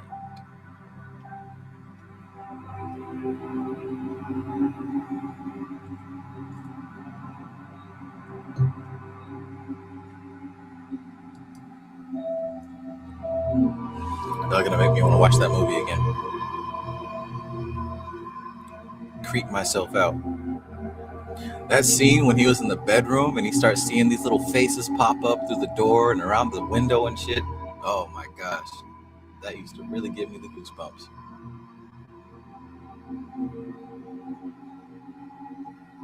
I think they had that scene in the previews, and because of that, I would never watch that movie. Growing up, sleep paralysis and like seeing some kind of monster, that would always terrify me, but it never happened. Like, I've never had sleep paralysis, and like I've never like been stuck and saw some monster, but like the idea of that would always scare me. But it never happened. Mothra says that scene when he's dancing with the aliens is hilarious. Yeah, it is. I like the movie. It has a charm to it. Not to mention, any movie Christopher Walken is in, he's a special kind of actor.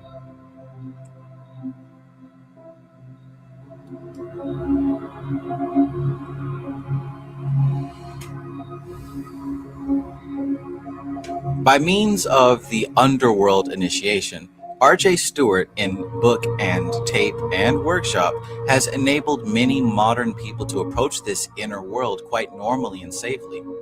Its Dark Queen was known to initiates of the Eleusinian tradition as Persephone, but she has many names and epiphanies. She's not merely ruler of the dead, but is also the spring maiden, she who regularly gives new life in the rhythm and polarity of the coming and going of the light in the world above. In the world below, there is a perpetual light, that which might be called earth light, and a power within the land, which by no means, coincidentally, also happens to be the titles of Stewart's more recent books. The whole experience may bring about a vision and realization of the stars within the earth. The stars within the earth! What a concept. Which is by no means a great way from what the ancient initiates meant when they talked of seeing the sun shine at midnight. Oh, remember he mentioned that earlier? So yeah, me going off on that tangent about my fairy work, Earthlight and the Power Within the Land, those might be two titles I need to check out. Because I have some books on fairy magic, because I wanted to really get some assistance on what I was doing, and they're not very sufficient. Like maybe one book by Louise Orr was decent, but the books I bought on fairies, they weren't too good. I might need to go back and check out some of this old stuff right here. Earthlight, the Power Within the Land. R.J. Stewart.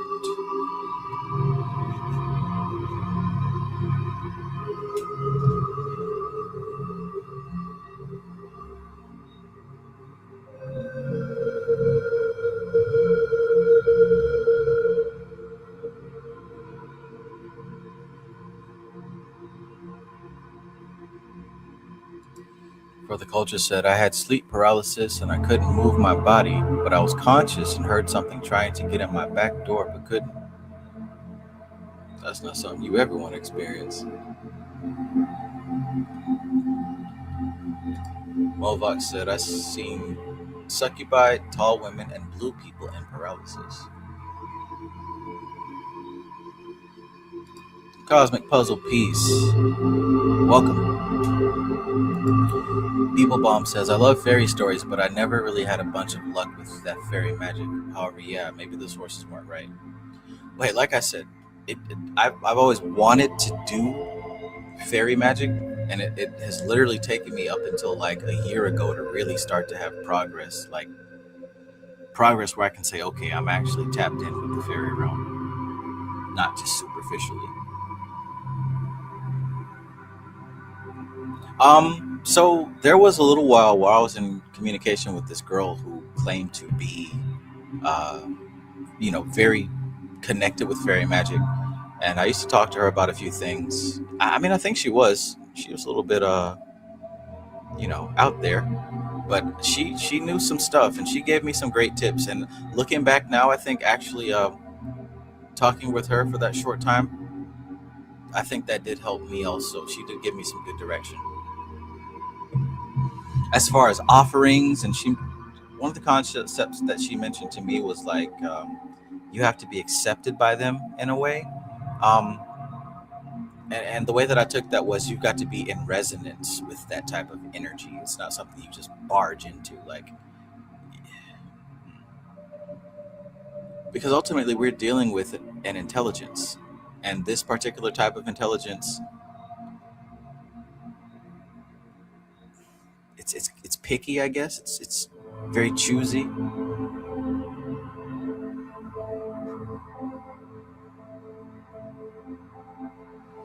I started by giving offerings of like fruit and food and stuff into the woods behind my house, and I started to spend a little bit of time back there.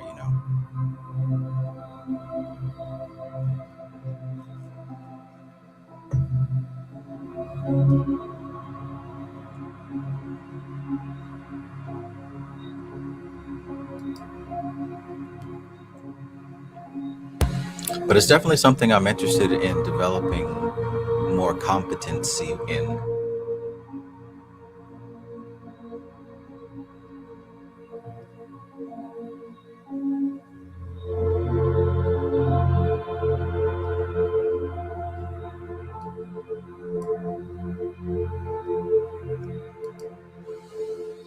Beeble Bomb says, my mom swear we have fairy in us. I think it's more of the element of air, like to be with fairies, or to be fairy, you already resonate with the air element. And if it's strong, the connection will feel stronger. I used to see fairies as a kiddo, then one day it was gone.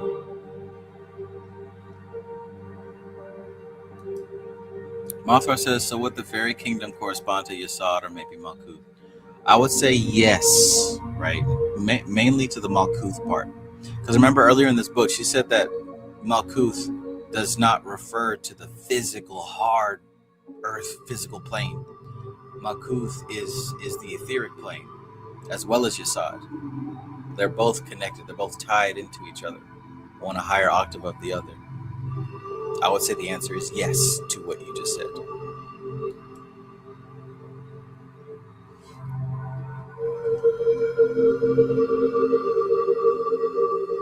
Okay, earth, light, power within the land. I gotta check those two out. So 3, Dionysus as the twice born, the discoverer of divine and of divine inebriation, represented the inner forces and divine potential of the human individual.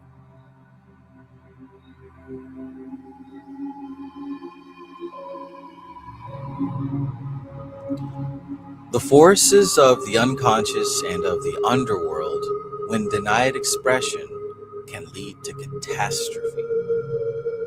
The forces of the unconscious and of the underworld, when denied expression, can lead to catastrophe.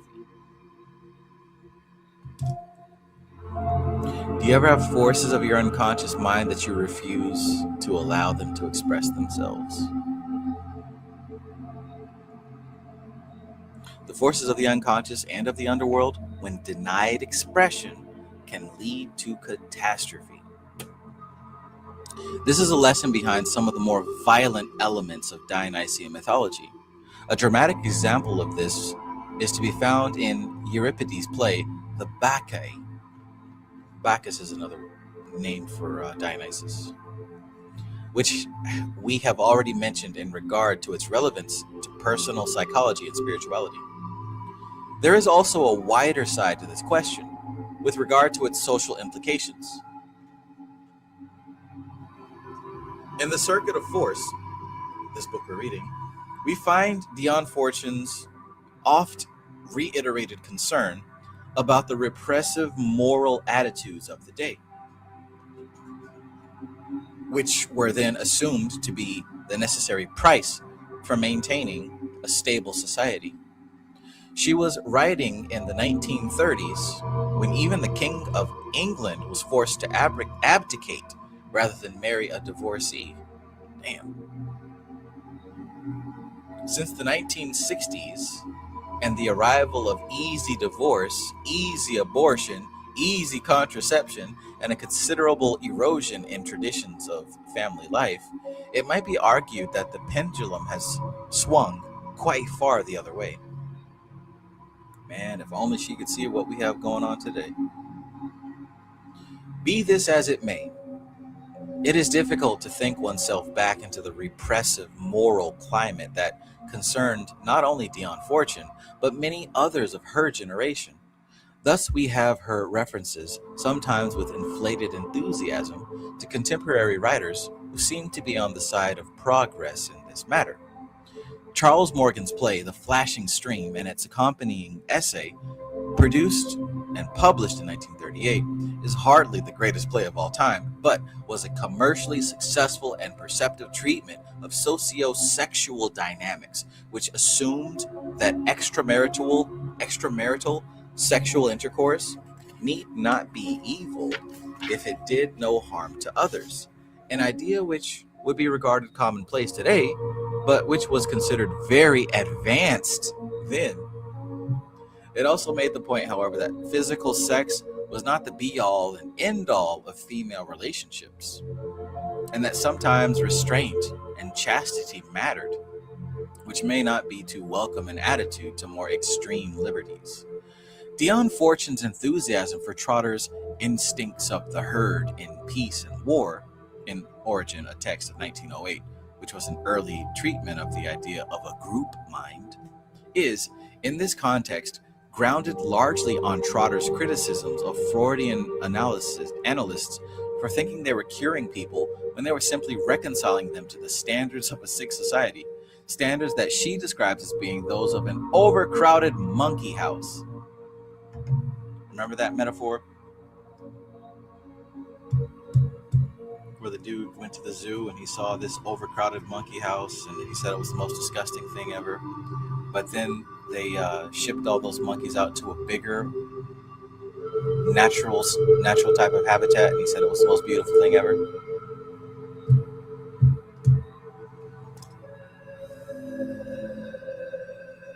Number 4. This is number 1.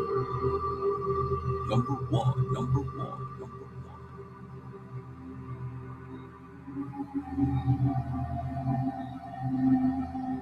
Number 4.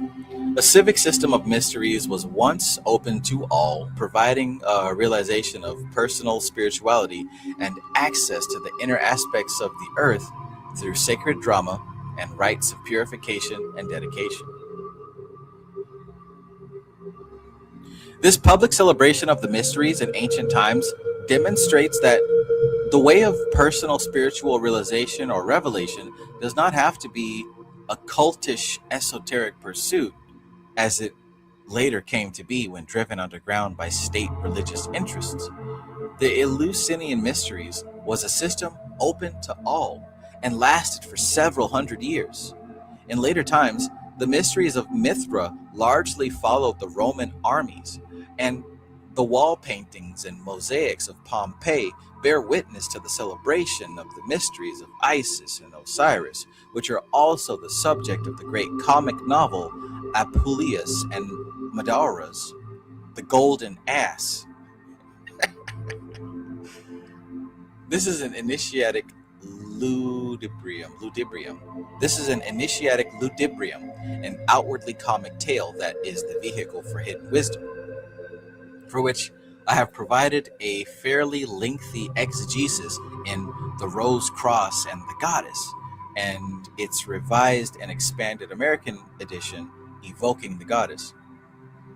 The great religions may provide a Noah's Ark of belief and liturgy for their followers, the bulk of whom may evince no interest in anything but material concerns between the celebration of key personal events such as births, marriages, and deaths. Through their very establishment as pillars of society, the great religions may not answer the spiritual needs of those who seek a deeper personal spiritual knowledge and experience than that which is provided by catechism, moral homily, and active public worship. Thus it was in the days of the state religion of ancient Greece, and so it is today. Dang. That is true, right? Mainstream religion as it is, it's most people are looking for stuff to answer their material concerns and celebration of key personal events like births and marriages and deaths. And that's about it. But then you have individuals like you and I who are looking for deeper personal spiritual knowledge.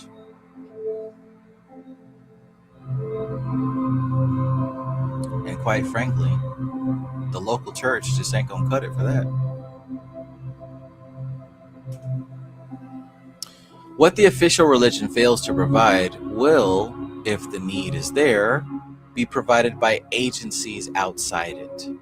Although this may lead to a proliferation of sects, sometimes of doubtful spiritual and moral integrity, as has been demonstrated over the centuries, persecution of religious minorities is no solution to this problem.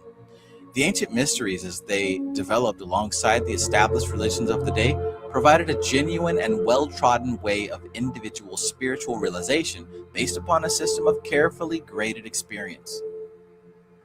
Once the Christian Church came to power, however, through the patronage of the Emperor Constantine, it became a savage persecutor of the remains of the mystery tradition. Whether in the paganized form of Mithra that had been popular in the Roman army, or in the Christianized form of the Gnosis. The assumption was that the Holy Spirit was confined in its action to being an inspirer of the elders of the church, and therefore any other apparent manifestations of it must be the work of the devil. On the other hand, there has always been a certain unease between the established religious mainstream and seekers after individual spiritual wisdom. On the other hand, there has always been a certain unease between the established religious mainstream and seekers after individual spiritual wisdom. Check. Orphic initiates were by no means universally popular in Athens, regarded as dissenters from official religious belief and practice. They could expect to be branded as superstitious and considered as transcendental prigs, too much concerned with the state of their own souls. They were criticized for incantations, wand wavings, enchantments and magic, noisy drumming, and filthy purifications, so described because these sometimes involved daubing their bodies and faces with white mud. Their habit of self-examination was thought morbid, and a typical initiate was caricatured in popular imagination as sitting at home in clouds of incense, bespattered with holy mud, in the company of a crowd of old women.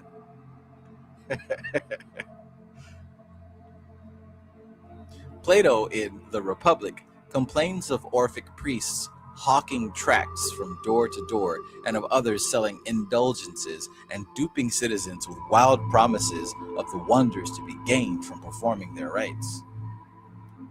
Much the same might be said today of more bizarre sects and religions, but this does not detract from the fact that there is and always has been a perennial golden thread of the mystery tradition throughout history, manifesting in different ages in different ways, sometimes driven underground by persecution, and other times working openly and subject only to mockery, even thriving as a wholesome contribution to society. 5. The Thyrsus of Dionysus is an image of the serpent power of yoga practice, developing into the paradigm of the caduceus, an emblem of healing, and the pattern is also discernible in the Kabbalistic tree of life. You can see the tree of life here, you can see the caduceus here, and you can see the yoga chakras here.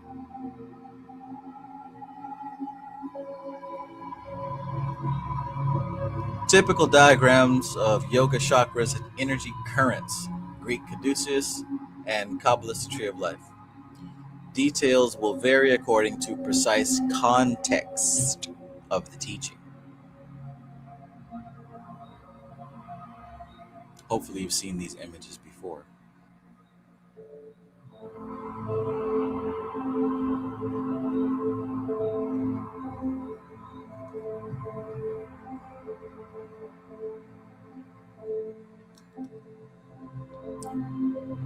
We shall deal with the question of the arousal of the serpent power in yoga in commentary B.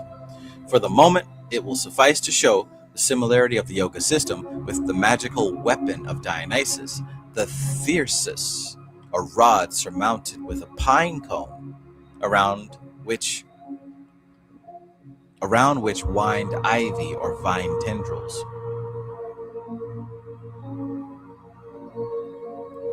This image naturally elaborates into the caduceus of Hermes, the messenger of the gods.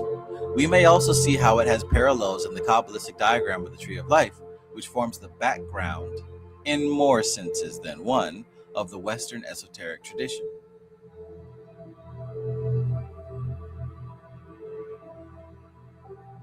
Lovely, right? Like, look at the swirls of Ida and Pingala, and look at the swirls of the two serpents here. Like it's a dead ringer.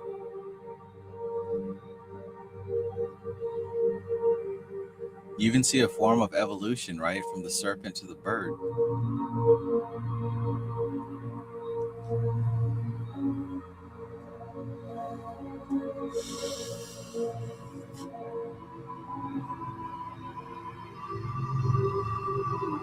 Six, Orpheus developed the higher dynamics to be found in Dionysian mysteries by the symbolism of the 7 or 8 stringed lyre. The human cultural exemplar Orpheus finds the middle way, the harmonious pattern between the forces of the natural world and the heavenly heights. In basic Dionysian myth, there are many ancient and powerful symbols that come from the depths of human racial consciousness. They have their roots in blood sacrifice and orgy, headhunting, totem animals, and ancient burial rites, which are sublimated into the needs and aspirations of a later society by the Orphic tradition. In a similar way, there are oracular heads, guardian serpents, wild beasts, bloody sacrifices, which find an echo also in native Celtic mythology, such much of which was rendered into the Arthurian legends, with the efflorescence of feudal society in the 12th and 13th century France.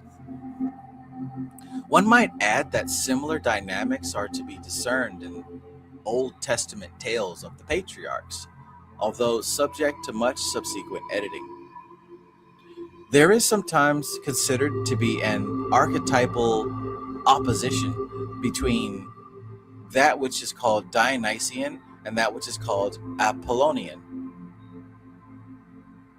The first stands for free expression of the instincts, the latter for conscious organization and control. In this context, Orpheus with his lyre, which is a gift from Apollo, his descent into and return from the underworld, and his seeking the company of wild beasts and his ability to tame their fierce natures may be seen as a mediating figure. In tarot imagery, he has an equivalent in the trump called Strength, the maiden leading the lion.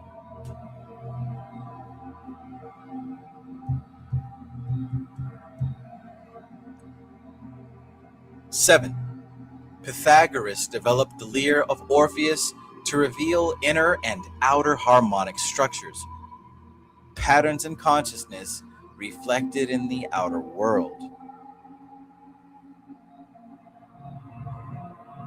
What the Pythagoreans discovered within the lyre was a system of harmonics based on the quality of whole numbers. This can be applied directly to mathematics, and in particular to geometry, and thence, by application, to architecture, as may be seen in the proportions of the ancient temples and in ecclesiastical buildings of the high Renaissance, deriving from followers of the Roman architect Vitruvius, whose work embodied Pythagorean principles. The human perception of tone provides a unique meeting point where the spiritual perceptions of the human being meet the outer structures of the created world. The original and archetypal lyre may have had only 3 strings, emblematic of each element of a classical 3-tier universe. But for the full development of Pythagorean metaphysics, we can see the number of strings as 8. This gives the required number of notes for a full diatonic scale in the Western form of harmony, although the practical method of playing probably used a more complex system that was more than a simplistic allocation of 1 string to 1 note. As R.J. Stewart points out in Music and the Elemental Psyche, by the technique of lightly part-stopping a string, a skilled player upon the lyre can produce a whole range of partials or high harmonics that give a considerable range and scope of tones and semitones after the manner of a modern pianoforte, especially if the 8th note is tuned to a half tone below the actual octave. The Pythagorean system of harmonics is capable of very great complexity. Its developments fill many a library shelf, and any further analysis of it really belongs to a work on more general principles of Hermetic philosophy.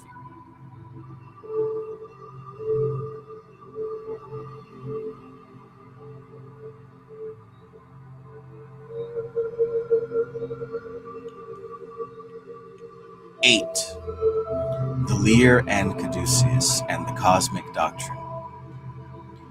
It is interesting in this context to note that in the cosmic doctrine, Dion Fortune's early work of received interplane communication in 1923, a combined glyph of the lyre and the caduceus, plays quite an important part.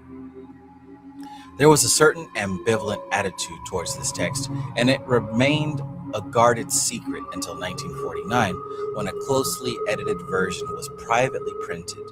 Since Dion Fortune's successor considered the original a most dangerous book, an epithet that has also been applied, as it happens, to the Circuit of Force. In the edited version of 1949, the sections dealing with the lyre and caduceus were largely omitted. This involves two chapters, one entitled The Law of Impactation and the other The Law of Polarity, which in the original text had been respectively entitled The Law of Impactation, or the Transmission of Action from One Plane to Another, and The Law of the Aspects of Force, or Polarity. These chapters have been restored and form part of the complete and original text in the 1995 edition of the Cosmic Doctrine that is now published by the Society of the Inner Light. It must be said that it is difficult to see just what was regarded as dangerous in these chapters. It is quite a different text requiring considerable intuitive powers to understand it, and so is likely to try beyond endurance the patience of any less than worthy reader who seeks to penetrate its secrets. In other words,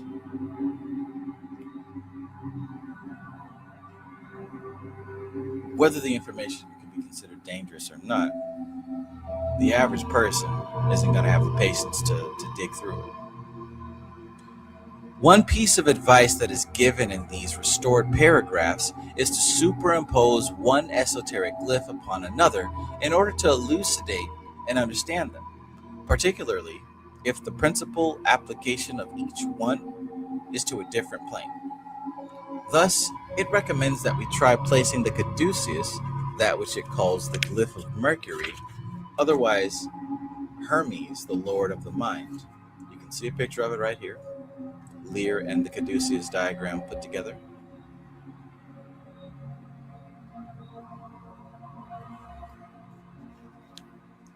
Hermes, the Lord of the Mind, upon the lyre, which is described as the glyph of Orpheus, Lord of the Elementals.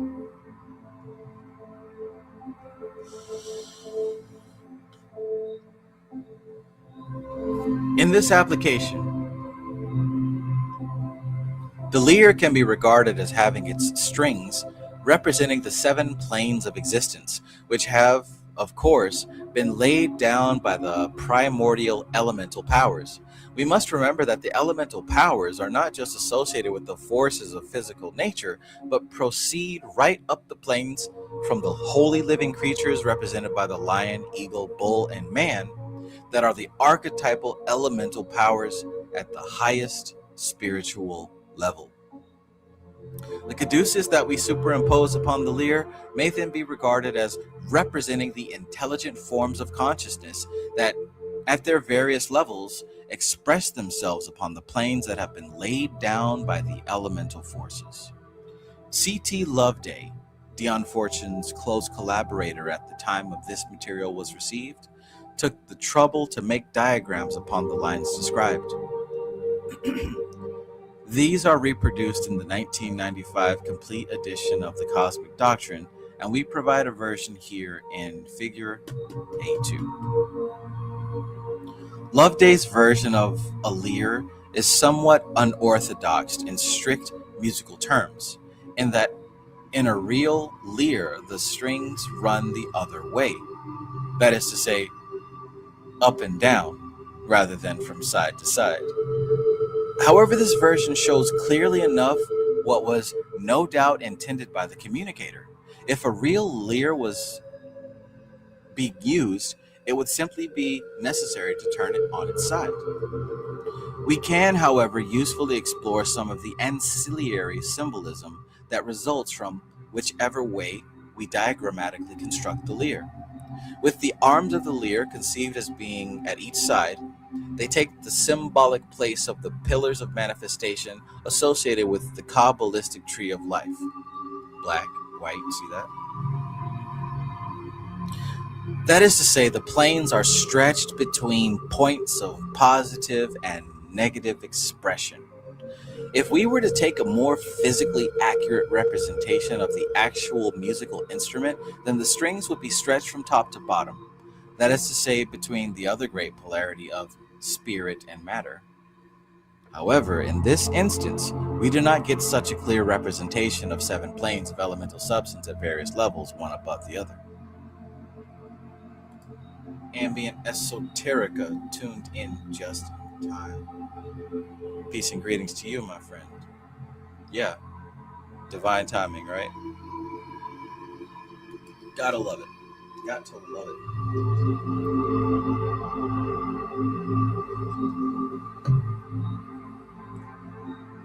As we shall see in Commentary B, there has been some criticism of this way of depicting the planes on the part of followers of traditional yoga systems.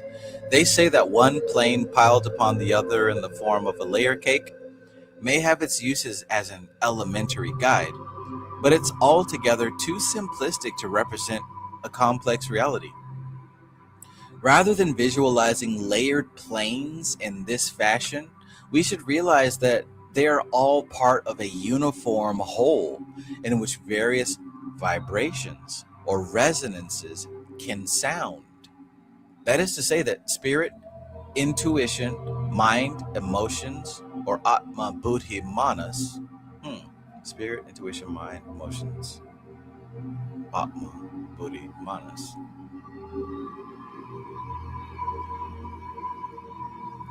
One, two, three, four, five, six, seven. That is to say that spirit, intuition, mind, emotions, or Atma, Buddhi, Manas, whatever planar distinctions we choose to make, exist all together in one totality.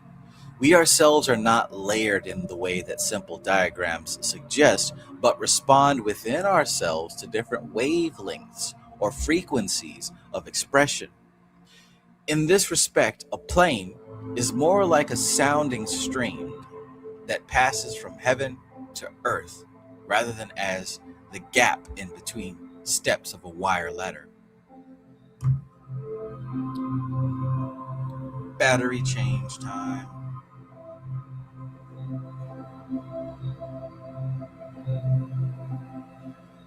We'll wait till it dies.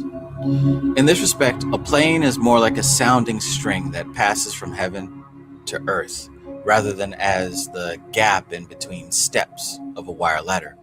This may, of course, be a more accurate representation of the truth, but is not quite so helpful to the beginner. Another more advanced way of looking at things applies to the caduceus, where in modern symbolic usage, it is always represented as having its wings just below the serpent's heads. This has a symbolic validity that is plainly expressed in various works and is not difficult to justify from simple observation and a little intuitive thought.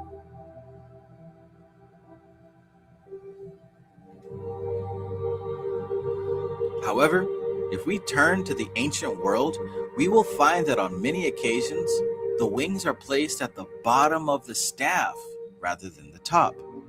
This, however, need not bother us too much, for in the depictions of the god Hermes, he will be found to have winged shoes as well as a winged helmet, right?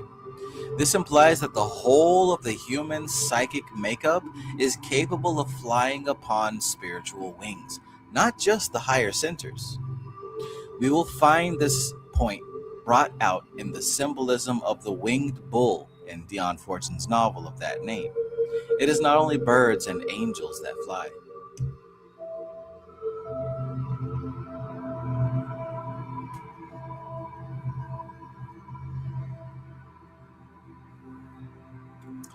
Nine, by secret well and sacred tree. As the review in the Inner Light magazine remarks, Jane Harrison's prolegomena to the study of Greek religion is of particular interest to the student of the mysteries in that it charts the rise in the belief that man can pass from human to the divine. Fragments of a ritual for the dead, which also means an entrance to the underworld for initiates, have been found inscribed on thin gold amulets. These are quoted in full in an appendix to Harrison's book and also in the review.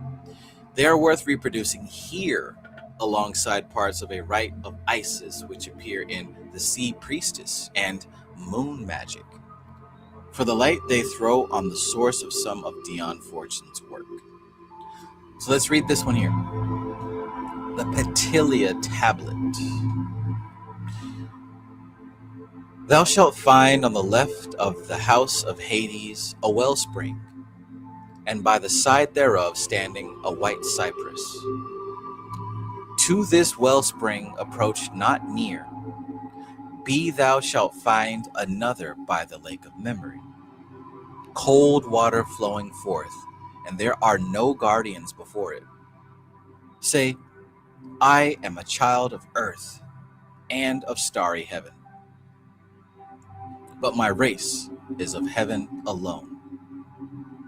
This ye know yourselves, and lo, I am parched with thirst, and I perish. Give me quickly the cold water flowing forth from the lake of memory. And of themselves they will give thee to drink from the holy wellspring, and thereafter, among the other heroes, thou shalt have lordship. Lordship.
The Rite of Isis.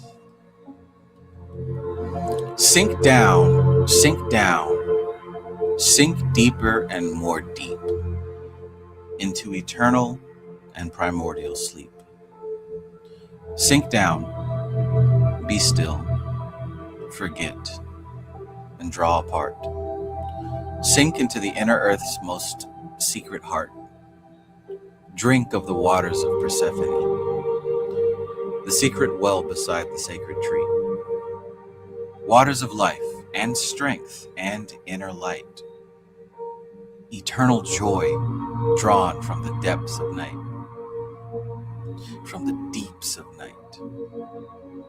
Then rise, made strong with life and hope renewed, reborn from darkness and from solitude, blessed with the blessings of Persephone and secret strength of Rhea Bina Gi.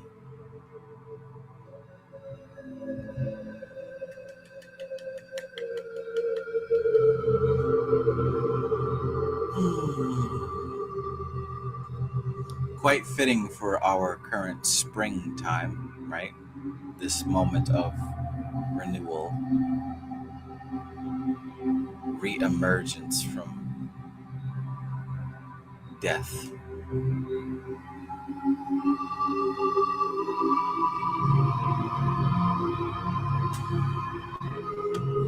Well, speaking of death, thus concludes tonight's book study.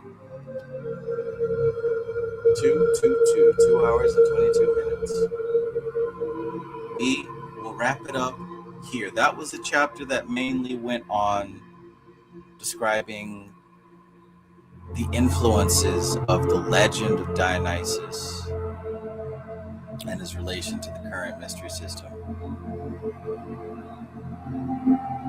Next, we're going to get back into the actual circuit of force, talking about spiritual and elemental energies. Now, we did touch a little bit on fairies and that type of thing. We're going to get a lot more into elemental magic, so to speak, right? That chapter that we did tonight, that was mostly like some background, some foundation. In fact, so far, what we did read, the first 7 parts, and then that previous chapter, a lot of that was foundational stuff, just to give you an idea of where the Unfortunate's coming from and where Gareth Knight's coming from. So we're going to get right back into the Unfortunate's teaching on the next session. And I do hope that you are able to pick up something, no matter how small or how large. I hope you're able to pick up something that you can make practical for yourself. What I really enjoyed about that last chapter was to talk about, well, first of all, the nugget that I got about the Ein Sof being connected to Sophia and the Holy Spirit, right? That goddess that actually gave birth to the silver egg that we also call Kether. That was a pretty important tidbit for me. Because it's not that Eve came out of Adam's rib. That wasn't the start of life. It's not that Binah came out of Hakma. That wasn't the start of it. That was a continuation of something else. Kether in itself was an egg that had to be produced by a black womb. Another thing that I got out of this was the goddess of nature itself, the goddess of earth itself, right? And how it is a contact that is important to have a personal relationship with, right? Not just, earth goddess, Mother Earth, as some abstract thing outside of us, but connecting it to your daily life. You walk about the face of the earth. You interact with and deal with the earth. If nothing else, you deal with your physical body, which is a product of the earth, right? And so everything that you make your business with and your recreation with, all of these things are products of the earth. They're all children of the earth. And through these touch points, we experience that relationship with Mother Earth. So it's not just when you take your walk outside and you breathe in the fresh air and you listen to the birds. Everything you do, when you're driving your car on the highway through the city, through the concrete jungle, that's still a contact with the divine Earth Mother. Concrete didn't come from space, it came from Earth as well. In other words, it would behoove all of us to find an extremely common and extremely intimate connection with the spirit of the reality that we live in. Does that make sense? It makes sense to me, but I want to know if it makes sense to you in whatever way that it does.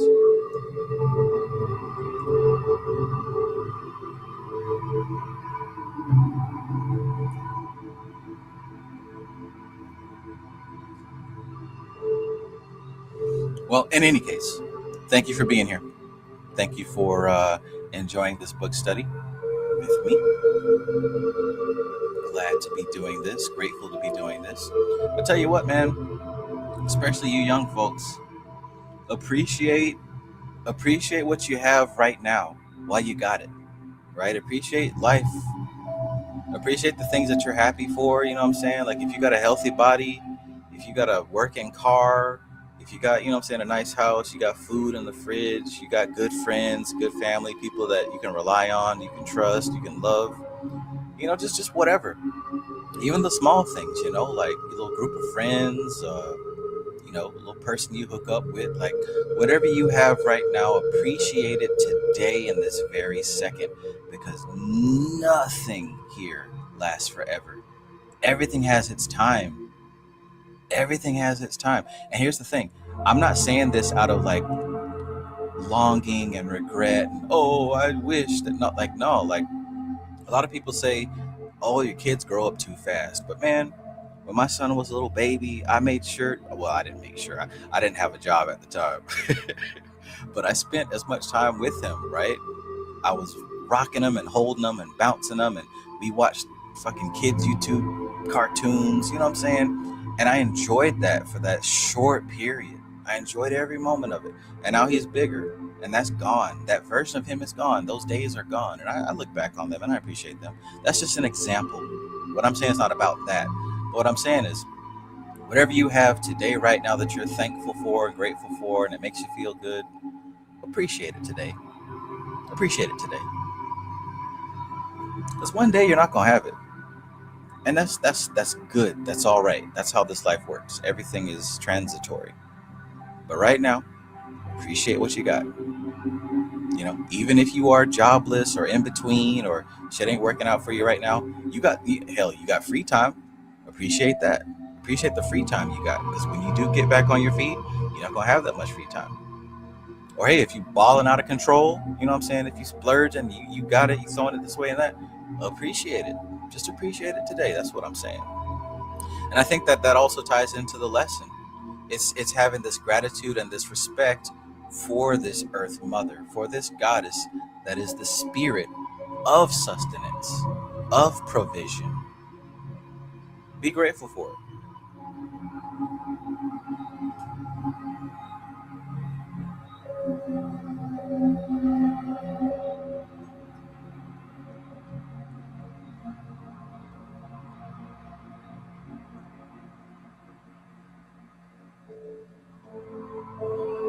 Because what I've seen also is that sometimes you don't really see the significance of things until they're gone,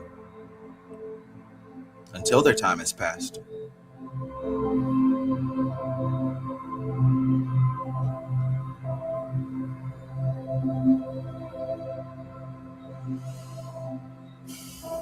All right. Well, I hope you got a good serving of knowledge and wisdom from tonight's lesson.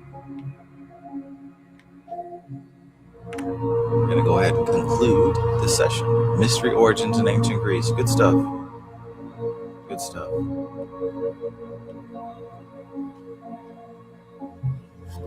Good stuff. Find a reason to smile today, right? Relax that nervous system. You ain't got to be on guard and stressed out 24/7, man. Find a reason to smile. Be happy about it. About something, I don't know. Be happy you have a working cable to charge your cell phone. Just find something, man. Create something. Create something to smile about. Even if you're depressed, life is not all bad all the time. It's something you can find a smile for. It's something you can create a smile for.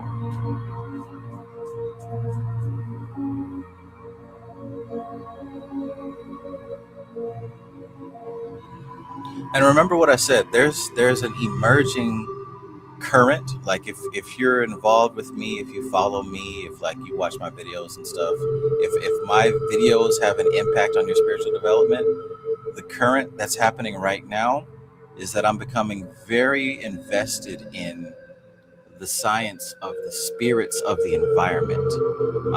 My focus is right now on the spirits that exist within my environment. It's the elemental forces, but we're taking it up another notch. I mean, not necessarily what I'm making videos on, but that's what I'm actively studying right now.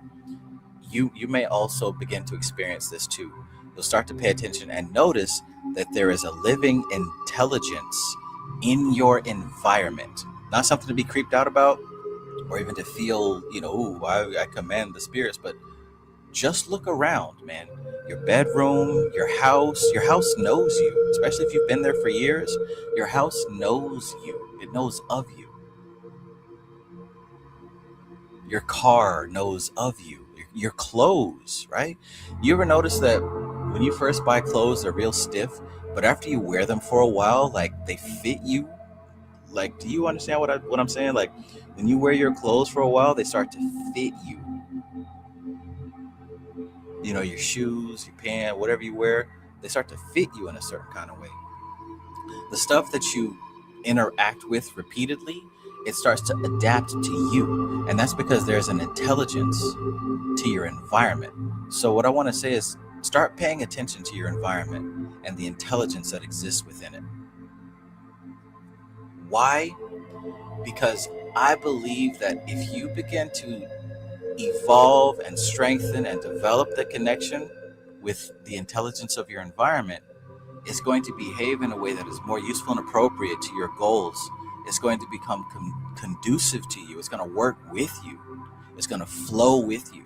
And you're going to see for yourself, not based on my words, you're going to see for yourself that what you call coincidences and synchronicities and good luck is actually your environment working with you. And you're going to see it's not random. You're going to see that there's an intelligence.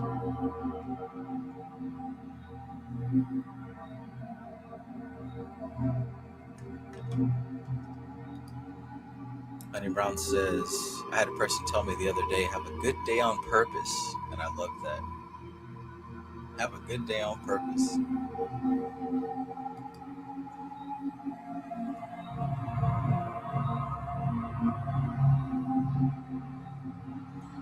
And in seeing that, you're going to see you're not alone, and you've never been alone. And I'm not talking about people, right? I'm not talking about people. Honestly, it ain't about people. There are levels of intelligence, and there are levels of intelligence within your surroundings. Your body that you exist in, that you operate, has intelligences as well. You got to talk to your body, right? And when I speak about this intelligence of the environment, it isn't just your words. Like, yeah, that there is that's actually how these affirmations work and how mantras work on a certain level, which is why you should be saying them out loud, and why it's also valid to just let them play on the speakers, right? If you just let some mantras play on the speakers in the background, those mantras are affecting your environment. But it isn't just what you say, it's also what you feel on a continual repetitive basis. It's what you feel on a regular basis, what you think on a regular basis. All these things start to form these phantoms, so to speak, that echo and repeat and fortify. So just be very mindful and very intentional. And you'll start to see that things begin to happen seemingly on autopilot.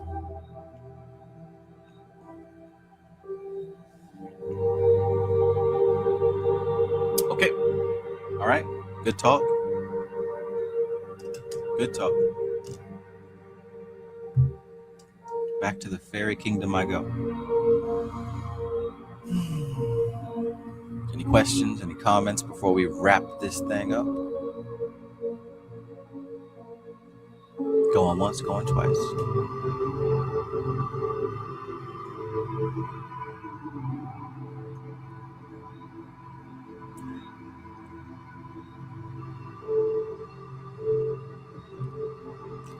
Okie dokie.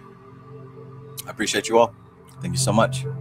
This is TK Trav, aka Travis Magus, here with LVX777. I love you. Peace.